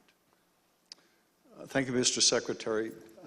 The President on this call doesn't stop here. Let's listen to another part of the conversation between President Trump and Ms. Watson. Anyway, but whatever you can do, Francis, it would be, it's a great thing. It's an important thing for the country. So important. You have no idea it's so important. Well, and I very much appreciate it. Whatever you can do, Francis. This is the President of the United States calling an investigator looking into the election in which he is a candidate and asking her to do whatever you can do. Mr. Secretary, he placed this call to your chief investigator on September 23rd, 2020. The Select Committee has received text messages indicating that Mark Meadows wanted to send some of the investigators in her office, in the words of one White House aide, a shitload of POTUS stuff, including coins, actual autographed MAGA hats, etc. White House staff intervened to make sure that didn't happen. It was clear at the time of this call that the former president had his sights set on January 6th. Listen to this portion when he told Francis Watson about a very important date. Do you think they'll be working after Christmas to keep it going fast? Because, you know, we have that date of the 6th, which is a very important date. That important date, of course, was the joint session of Congress, where Georgia's electoral votes would be counted for Joe Biden. A little over a week after this call to Francis Watson, the President was finally able to speak with you, Secretary Raffensperger. Bear in mind, as we discuss this call today, that by this point in time, early January, the election in Georgia had already been certified. But perhaps more important, the President of the United States had already been told repeatedly by his own top Justice Department officials that the claims he was about to make to you about massive fraud in Georgia were completely false. Mr. Secretary, the call between you and the President lasted 67 minutes, over an hour. We obviously can't listen to the entire recording here today, although it is available on the Select Committee's website. But we'll listen to selected excerpts of it now so that we can get your insights. Let's begin with the President raising the thoroughly debunked allegations of suitcases of ballots. in an official voter box. They were in what looked to be suitcases or trunks, suitcases, but they weren't in voter boxes. The minimum number it could be, because we watched it and they watched it certified in slow motion, instant replay, if you can believe it, but had slow motion and it was magnified many times over. And the minimum it was 18,000 ballots, all for Biden. These are the allegations that the Department of Justice, the Attorney General, the Georgia Bureau of Investigation, and your office had all said were false. Is that right? Correct. And even more importantly, when B.J. Pack resigned as U.S. Attorney of the Northern District, President Trump appointed as acting U.S. Attorney of the Northern District Bobby Christine. And Bobby Christine looked at that, and he was quoted in the AJC that he found nothing. And he dismissed that case early also. Thank you, Mr. Secretary. The President references suitcases or trunks. Mr. Sterling, were the objects seen in these videos suitcases or trunks, or were they just the ordinary containers that are used by election workers? They're standard ballot carriers that allow for seals to be put on them so they're tamper-proof. And finally, the President claims that there was a minimum of 18,000 ballots somehow smuggled in, all for Biden. I take it, gentlemen, that was also categorically false? There's no physical way he can know who those ballots were for, but secondarily, Fulton County for years has been an issue in our state when it comes to elections. So they had a very difficult time during the primary, in large part because of COVID. So we had put them under a consent decree the Secretary got negotiated, where we had a monitor on site. And his name is Carter Jones, and he took a notation. He had gone from State Farm to the English Street warehouse to look at election day activities, but before he left the State Farm Arena, he noted how many ballots had been counted on each one of the machines. And when he came back after we found out they were working again, he took note again when they closed. And I believe the final number was something around 8,900 total ballots were scanned from the time he left to the time about 12:30 or 1 o'clock in the morning. So way below 18,000. Let's play the next clip. I heard it was close. I said, there's no way. But they dropped a lot of votes in there late at night. You know that, Brett. Mr. Secretary, did somebody drop a lot of votes there late at night? No. I believe that the President was referring to some of the counties when they would upload, but the ballots had all been accepted and had to be accepted by state law by 7 p.m. So there were no additional ballots accepted after 7 p.m. Let's play the next clip in which the President makes claims about so-called dead voters. The other thing, dead people. So dead people voted, and I think the number is in the close to 5,000 people. And they went to obituaries, they went to all sorts of methods to come up with an accurate number, and a minimum is close to about 5,000 voters. Mr. Secretary, did your office investigate whether those allegations were accurate? Did 5,000 dead people in Georgia vote? No, it's not accurate. And actually, in their lawsuits, they allege 10,315 dead people. We found 2 dead people when I wrote my letter to Congress that stated January 6th. And subsequent to that, we found 2 more. That's 1, 2, 3, 4 people, not 4,000, but just a total of 4, not 10,000, not 5,000. Let's play the next clip. And there's nothing wrong with saying that, that you've recalculated, because the 2,236 and absentee ballots, I mean, they're all exact numbers that were done by accounting firms, law firms, etc. And even if you cut them in half, and cut them in half again, it's more votes than we need. Mr. Secretary, is there any way that you could have lawfully changed the result in the state of Georgia and somehow explained it away as a recalculation? No, the numbers are the numbers. The numbers don't lie.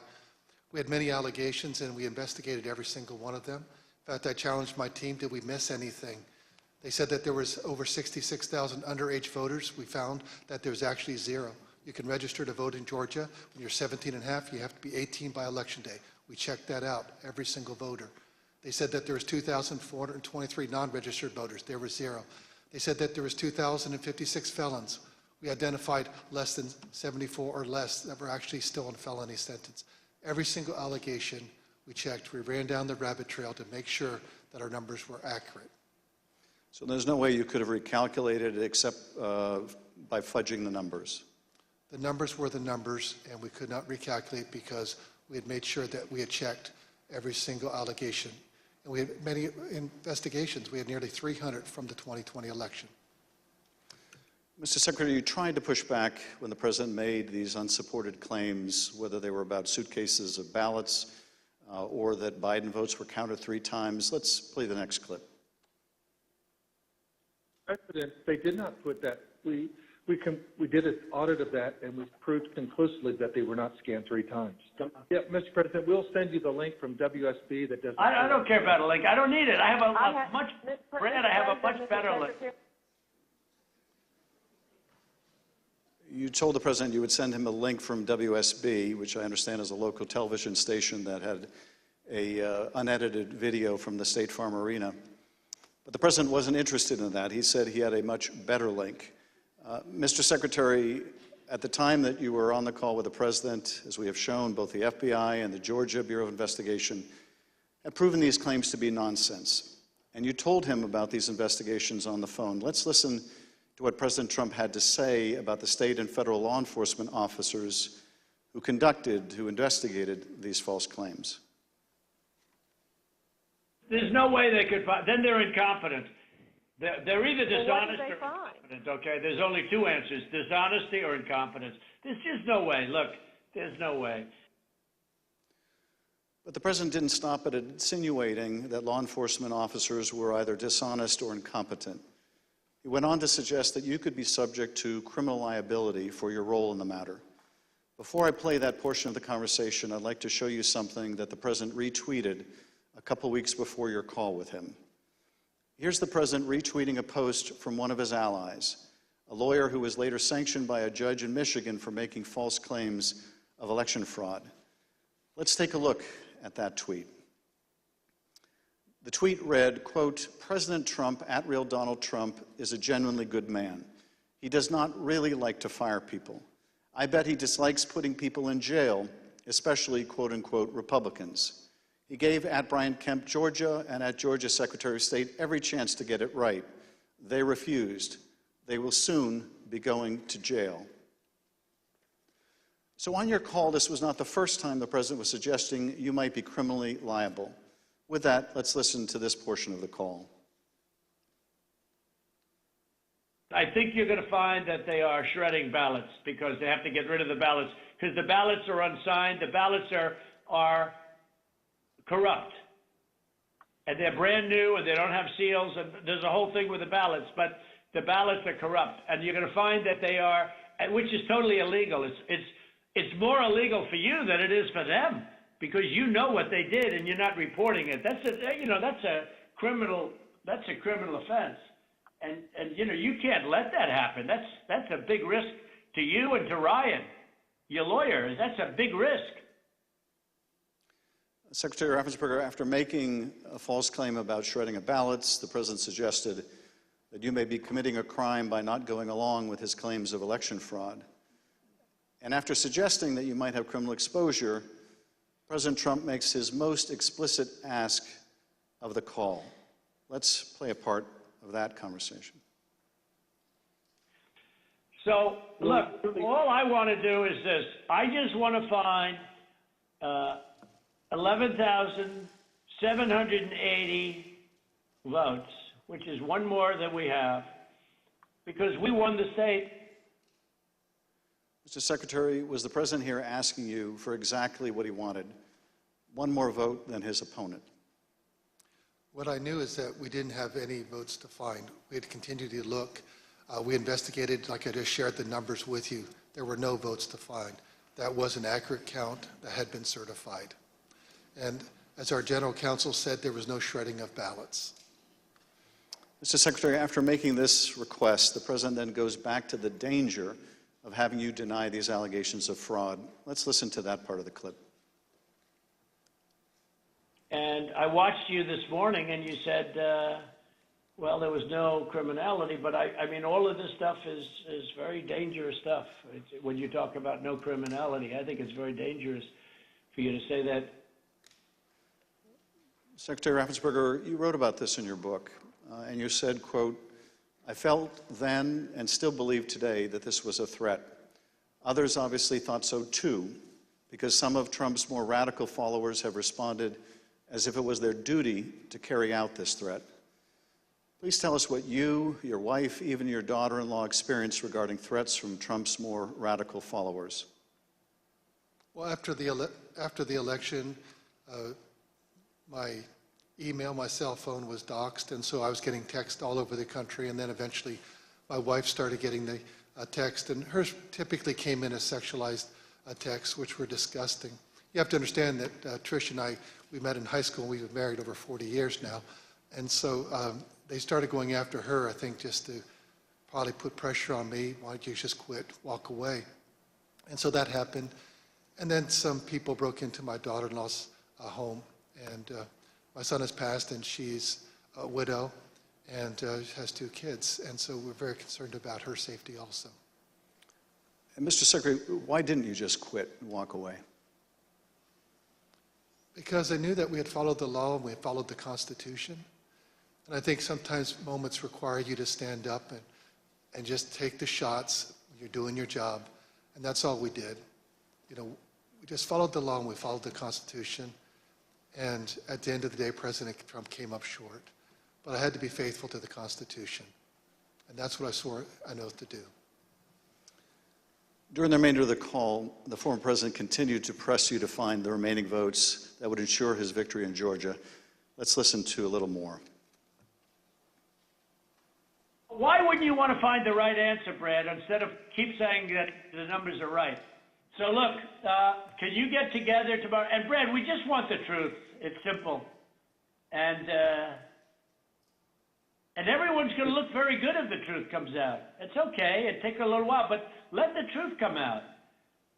And the real truth is I won by 400,000 votes, at least. So what are we going to do here, folks? I only need 11,000 votes. Fellas, I need 11,000 votes. Give me a break. 4 days after the president's call to Secretary Raffensperger was January 6th. The president whipped up the crowd in front of the ellipse, once again promoting the allegation that Secretary Raffensperger, the president's own attorney general, had told him was false. Here he is on the ellipse. In Fulton County, Republican poll watchers were ejected, in some cases physically, from the room under the false pretense of a pipe burst. Water main burst, everybody leave, which we now know was a total lie. Then election officials pulled boxes, Democrats, and suitcases of ballots out from under a table. You all saw it on television, totally fraudulent, and illegally scanned them for nearly 2 hours, totally unsupervised. Tens of thousands of votes. This act coincided with a mysterious vote dump of up to 100,000 votes for Joe Biden, almost none for Trump. Oh, that sounds fair. That was at 1:34 a.m. Mr. Secretary, Mr. Sterling, I want to thank you for your service to the state of Georgia and to the country. Speaker Bowers, likewise, I want to thank you for your service to the state of Arizona and to the country. You have served not only your home states, but our nation and our democracy. Mr. Chairman, I yield back. Thank you, Mr. Schiff. I thank the witnesses for joining us today. You're now dismissed.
I now welcome our final witness this afternoon.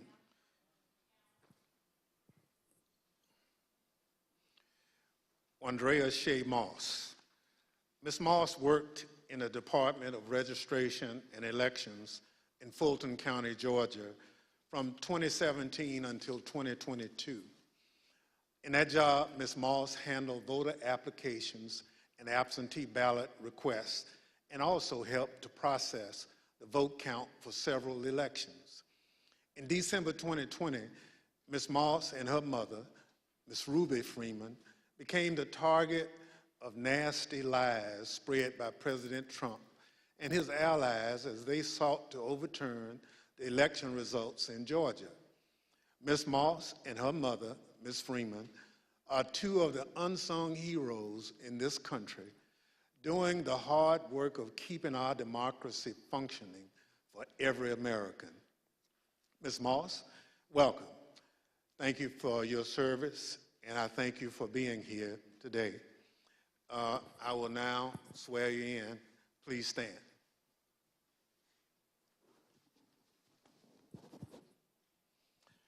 Do you swear or affirm on the penalty of perjury that the testimony you're about to give is the truth, the whole truth, and nothing but the truth, so help you God? Thank you. Please be seated. Let the record reflect that the witness answered in the affirmative. Ms. Moss, thank you very much for being here today.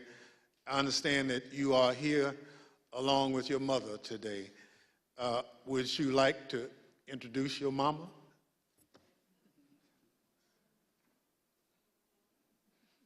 Hi, Mom.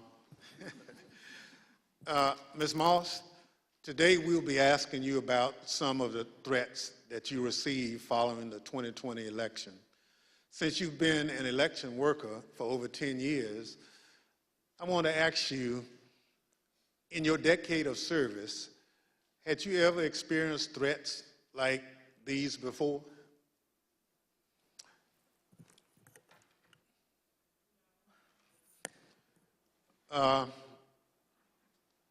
Don't be nervous. Just, I understand. So, and I want to make sure that the record reflects that you've done it for quite a while and you never received a threat, and your answer was no. Thank you. Pursuant to Section 5C8 of the House Resolution 503, the chair recognizes the gentleman from California, Mr. Schiff, for questions. Good afternoon, Ms. Moss. Thank you for being here. I understand that you were employed by the Fulton County Registration and Elections Department for more than 10 years, and I understand that you love that job. Please tell us what made you so fond of the work that you did.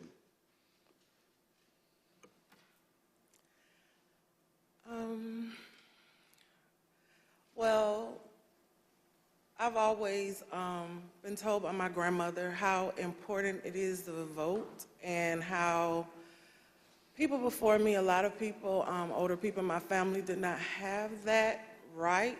So what I loved most about my job were the older voters. Younger people could usually do everything from their phone or go online, but the older voters like to call, they like to talk to you, they like to get my card, they like to know that every election I'm here. And like even college students, a lot of parents trust in me to make sure their child does not have to drive home. They'll get an absentee ballot, they can vote, and I really found pleasure in that. I liked being the one that, you know, if someone can't navigate my voter page, or, you know, they want a new precinct card and they don't have a copy machine or a computer or all of that, I could put it in the mail for them. I was excited always about sending out all the absentee ballots for the elderly, disabled people. I even remember driving to an hospital to give someone her absentee application. That's what I love the most. So you really enjoyed helping people vote and participate, and that was something, the right to vote, that your grandmother taught you was precious. Yes. Well, I know the events that we're here to talk about today are incredibly difficult to relive. Your proud service as an election worker took a dramatic turn on the day that Rudy Giuliani publicized a video of you and your mother counting ballots on election night. President Trump, Rudy Giuliani, and others claimed on the basis of this video that you and your mother were somehow involved in a plot to kick out observers, bring suitcases of false ballots for Biden into the arena, and then run them through the machines multiple times. None of that was true, was it? None of it. I'd like to show you some of the statements that Rudy Giuliani made in a second hearing before the Georgia state legislators, a week after that video clip from State Farm Arena was first circulated by Mr. Giuliani and President Trump. I want to advise viewers that these statements are completely false and also deeply disturbing. Tape earlier in the day of Ruby Freeman and Shay Freeman Moss and one other gentleman quite obviously surreptitiously passing around USB ports as if they're vials of heroin or cocaine. I mean, it's obvious to anyone who's a criminal investigator or prosecutor they are engaged in surreptitious illegal activity again that day. And that's a week ago, and they're still walking around Georgia lying. They should have been questioned already. Their places of work, their homes should have been searched for evidence of ballots, for evidence of USB ports, for evidence of voter fraud. That video was from Rudy Giuliani's appearance at a Georgia State Senate hearing on December 10. How did you first become aware that Rudy Giuliani, the president's lawyer, was accusing you and your mother of a crime?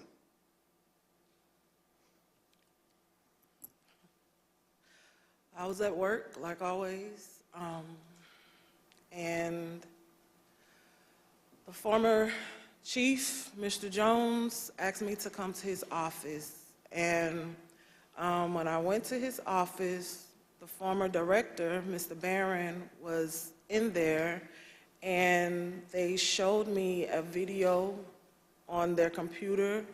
It was just like a very short clip of us working at State Farm, and it had someone on the video like talking over the video, just saying that we were doing things that we weren't supposed to do, just lying throughout the video.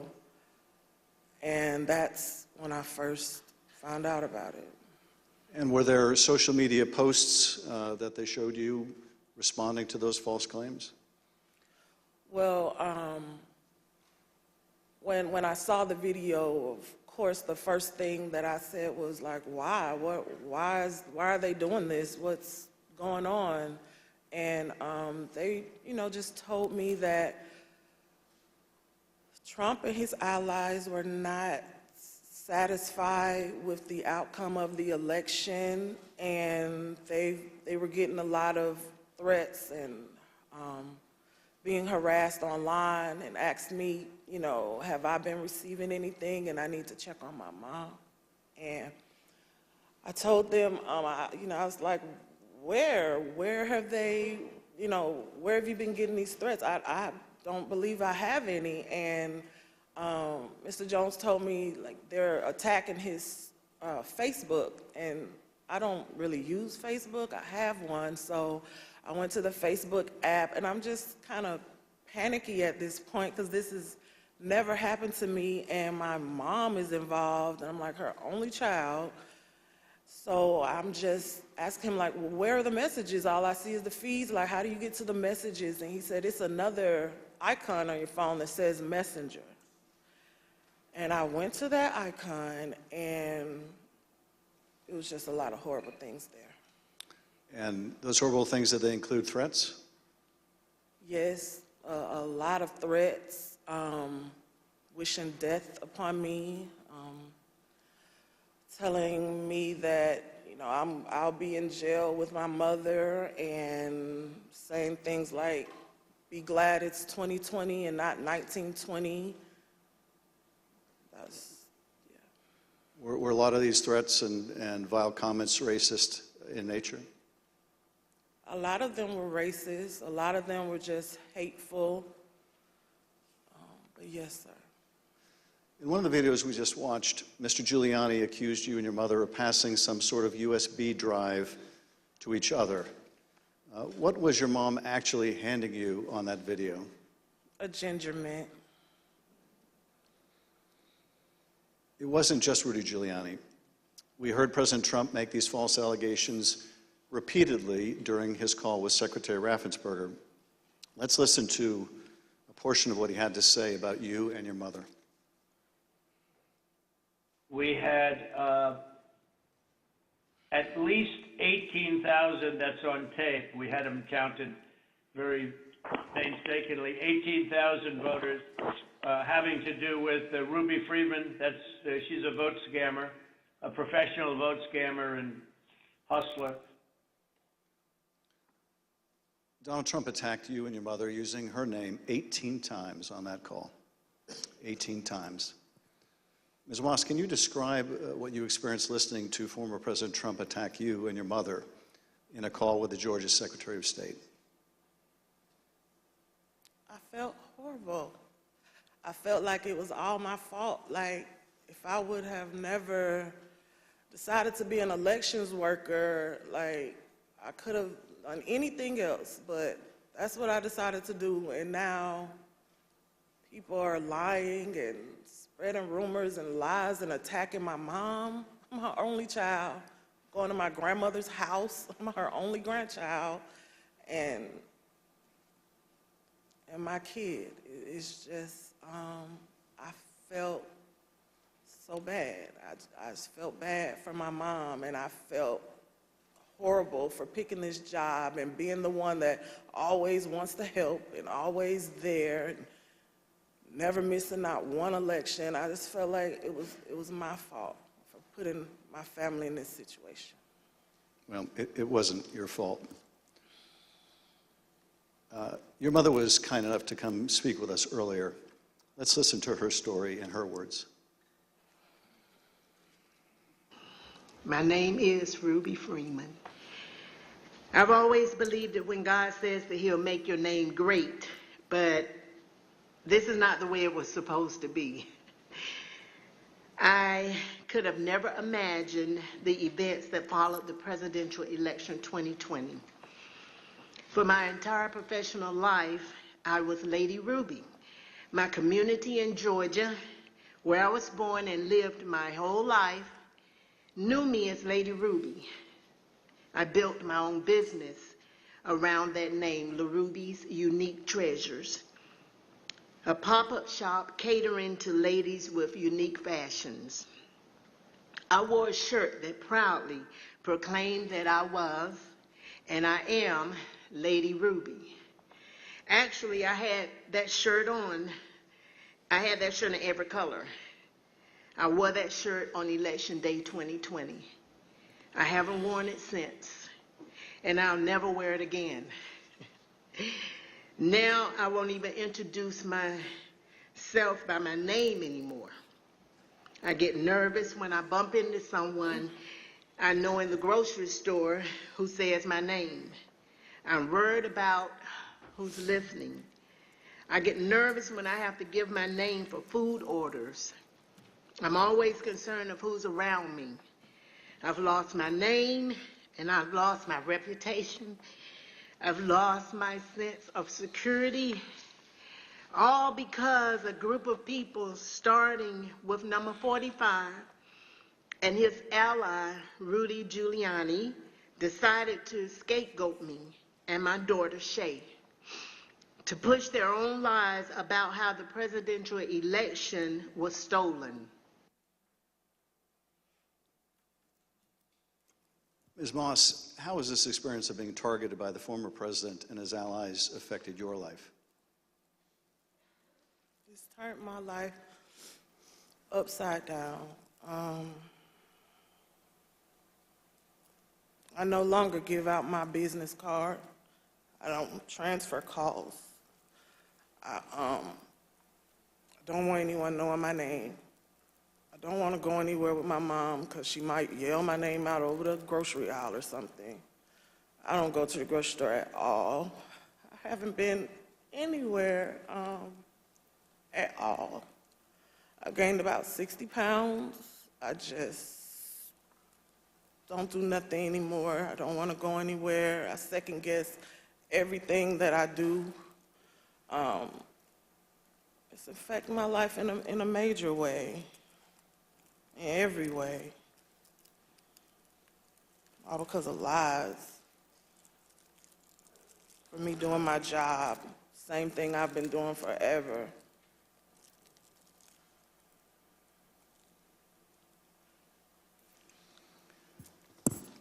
Your mother also told the select committee about how she had to leave her own home for her safety and go into hiding after the FBI told her that it would not be safe for her there before January 6th and until the inauguration. Let's listen to a clip of her story in her own words.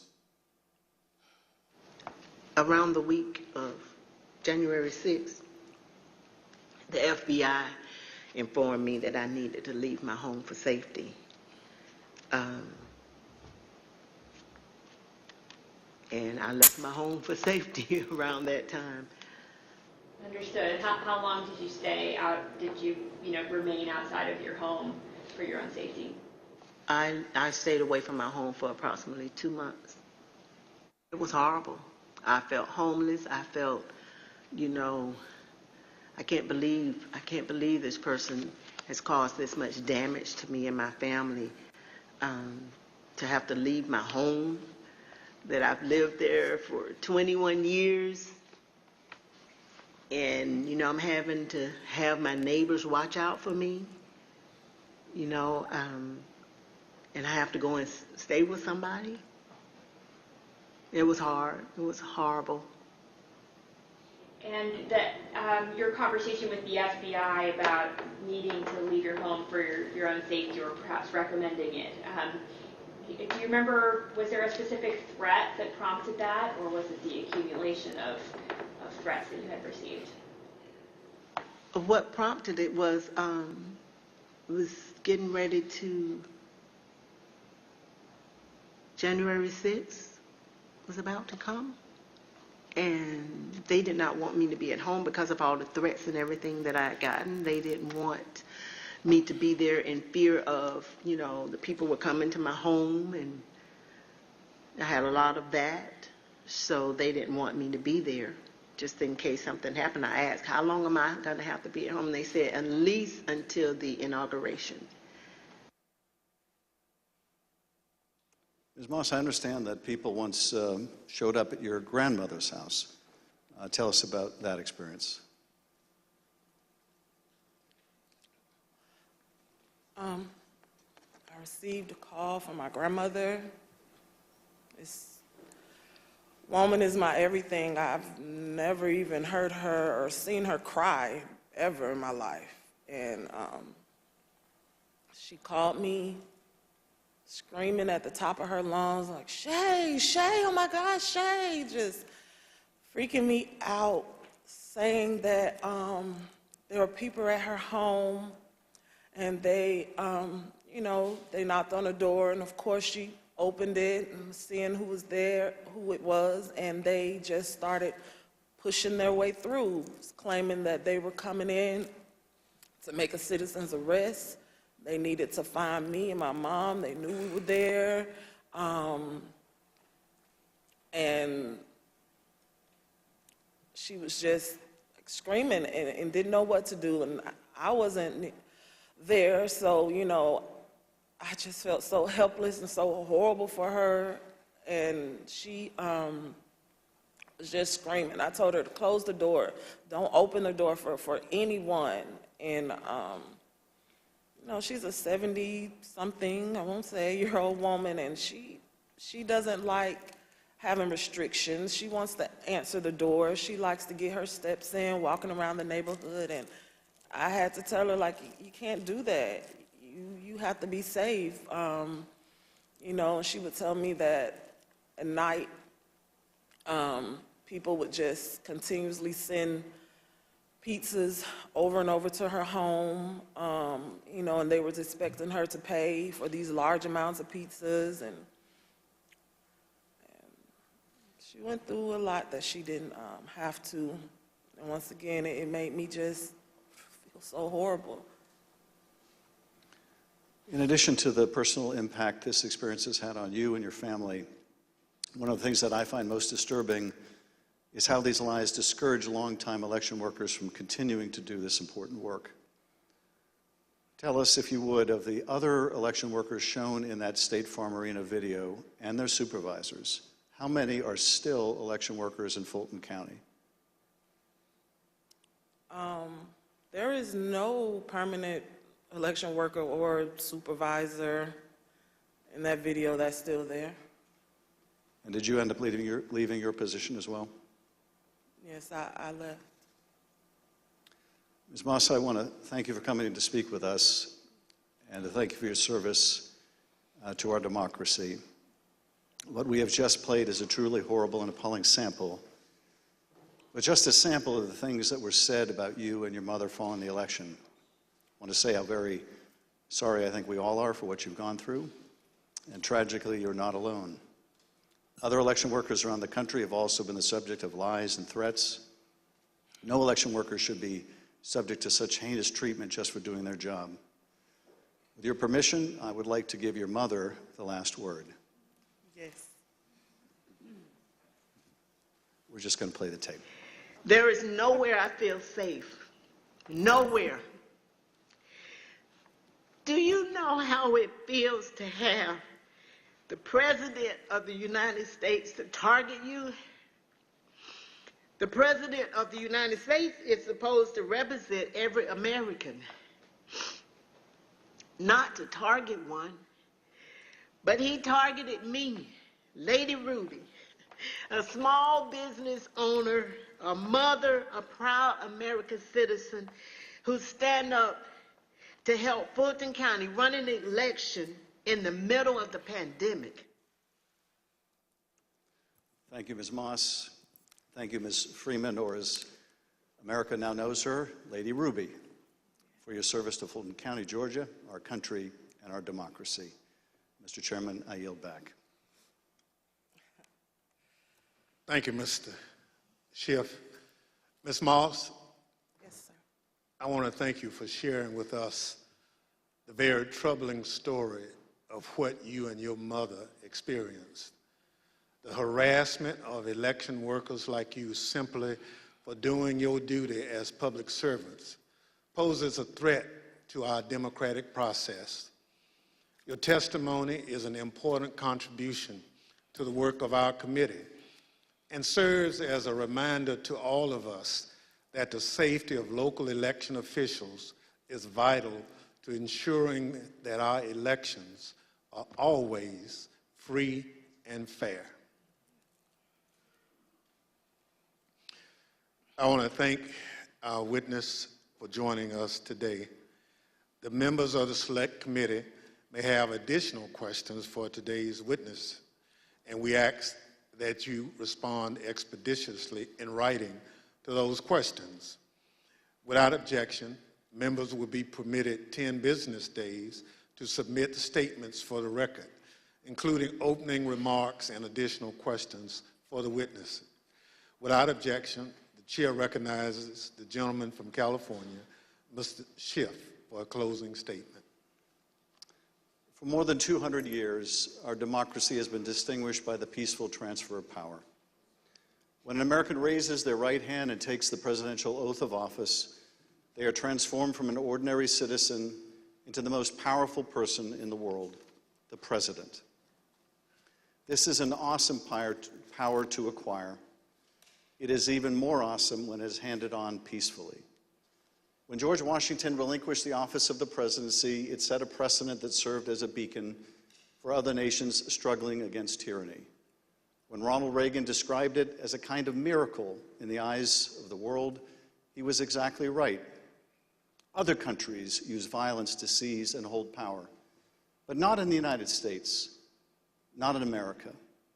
When Donald Trump used the power of the presidency to try to stay in office after losing the election to Joe Biden, he broke that sacred and centuries-old covenant. Whether his actions were criminal will ultimately be for others to decide. But what he did was, without a doubt, unconstitutional. It was unpatriotic, and it was fundamentally un-American. And when he used the power of his presidency to put the enormous pressure on state, local, and local elections officials and his own vice president, it became downright dangerous. On January 6th, that pressure became deadly. Ruby Freeman said the president is supposed to protect every American, not target them. And she is right. If the most powerful person in the world can bring the full weight of the presidency down on an ordinary citizen who is merely doing her job with a lie as big and heavy as a mountain, who among us is safe? None of us is. None of us. In city councils and town councils, on school boards and election boards, from the Congress to the courts, dedicated public servants are leaving their posts because of death threats to them and to their families. This is not who we are. It must not become who we are. Our democracy held because courageous people like those you heard from today put their oath to the Constitution above their loyalty to one man or to one party. The system held, but barely, and the question remains, will it hold again? If we are able to communicate anything during these hearings, I hope it is this. We have been blessed beyond measure to live in the world's greatest democracy. That is a legacy to be proud of and to cherish, but it is not one to be taken for granted. That we have lived in a democracy for more than 200 years does not mean we shall do so tomorrow. We must reject violence. We must embrace our Constitution with the reverence it deserves, take our oath of office and duties as citizens seriously, informed by the knowledge of right and wrong, and armed with no more than the power of our ideas and the truth, carry on this venerable experiment in self-governance. Thank you, Mr. Chairman, and I yield back. Without objection, the chair recognizes the gentlewoman from Wyoming, Ms. Cheney, for a closing statement. Thank you very much, Mr. Chairman. Lady Ruby and Shay, thank you for your courage. Thank you for your strength. Thank you for being here today. It means so much for everyone to hear your story, so thank you for that. We have had tremendous testimony today. We've been reminded that we're a nation of laws, and we've been reminded by you and by Speaker Bowers and Secretary of State Raffensperger and Mr. Sterling that our institutions don't defend themselves. Individuals do that. And we've reminded that it takes public servants. It takes people who've made a commitment to our system to defend our system. We also have been reminded what it means to take an oath under God to the Constitution, what it means to defend the Constitution. And we were reminded by Speaker Bowers that our Constitution is indeed a divinely inspired document. And so it's been an honor to spend time with you and with our previous witnesses here today. To date, more than 30 witnesses called before this committee have not done what you've done, but have invoked their Fifth Amendment rights against self-incrimination. Roger Stone took the Fifth, General Michael Flynn took the Fifth, John Eastman took the Fifth. Others, like Steve Bannon and Peter Navarro, simply refused to comply with lawful subpoenas, and they have been indicted. Mark Meadows has hidden behind President Trump's claims of executive privilege and immunity from subpoenas. We're engaged now in litigation with Mr. Meadows. The American people in our hearings have heard from Bill Barr, Jeff Rosen, Richard Donahue, and many others who stood up and did what is right. And they will hear more of that testimony soon. But the American people have not yet heard from Mr. Trump's former White House counsel, Pat Cipollone. Our committee is certain that Donald Trump does not want Mr. Cipollone to testify here. Indeed, our evidence shows that Mr. Cipollone and his office tried to do what was right. They tried to stop a number of President Trump's plans for January 6th. Today and in our coming hearings, you will hear testimony from other Trump White House staff explaining what Mr. Cipollone said and did, including on January 6th. But we think the American people deserve to hear from Mr. Cipollone personally. He should appear before this committee, and we are working to secure his testimony. Thank you, Mr. Chairman. I yield back. People answer the call to public service in such different ways. Some run for office. Some volunteer to make sure their neighbors can get to their voting locations. Some work at polling sites to help Election Day go smoothly. Some look into problems to guarantee our elections are secure and accurate, just to name a few. As I mentioned at the start of this hearing, when we talk about our democratic institutions, we're talking about these individuals and many others who do these jobs across the country. They represent the backbone of our democracy at its most important moments, when the citizens cast their votes and when those votes are counted. We've heard the stories of their courage. They've earned the thanks of a grateful nation. But for Donald Trump, these witnesses and others like them were another roadblock to his attempt to cling to power. On Thursday, we'll hear about another part of that scheme, his attempt to corrupt the country's top law enforcement body, the Justice Department, to support his attempt to overturn the election. Just as we heard today that Donald Trump was deeply involved in a scheme to pressure state officials to overturn the election results, we will hear on Thursday that Donald Trump was also the driving force behind the effort to corrupt the Justice Department. Listen to this clip from the former acting Attorney General, Richard Donahue. The president said, suppose I do this. Suppose I replace him, Jeff Rosen, with him, Jeff Clark. What do you do? And I said, sir, I would resign immediately. There is no way I'm serving 1 minute under this guy, Jeff Clark. You'll hear from Mr. Donahue in person on Thursday as my colleague, Mr. Kinzinger, presents details about this plan. The chair requests those in the hearing room remain seated until the Capitol Police have escorted members from the room. Without objection, the committee stands adjourned.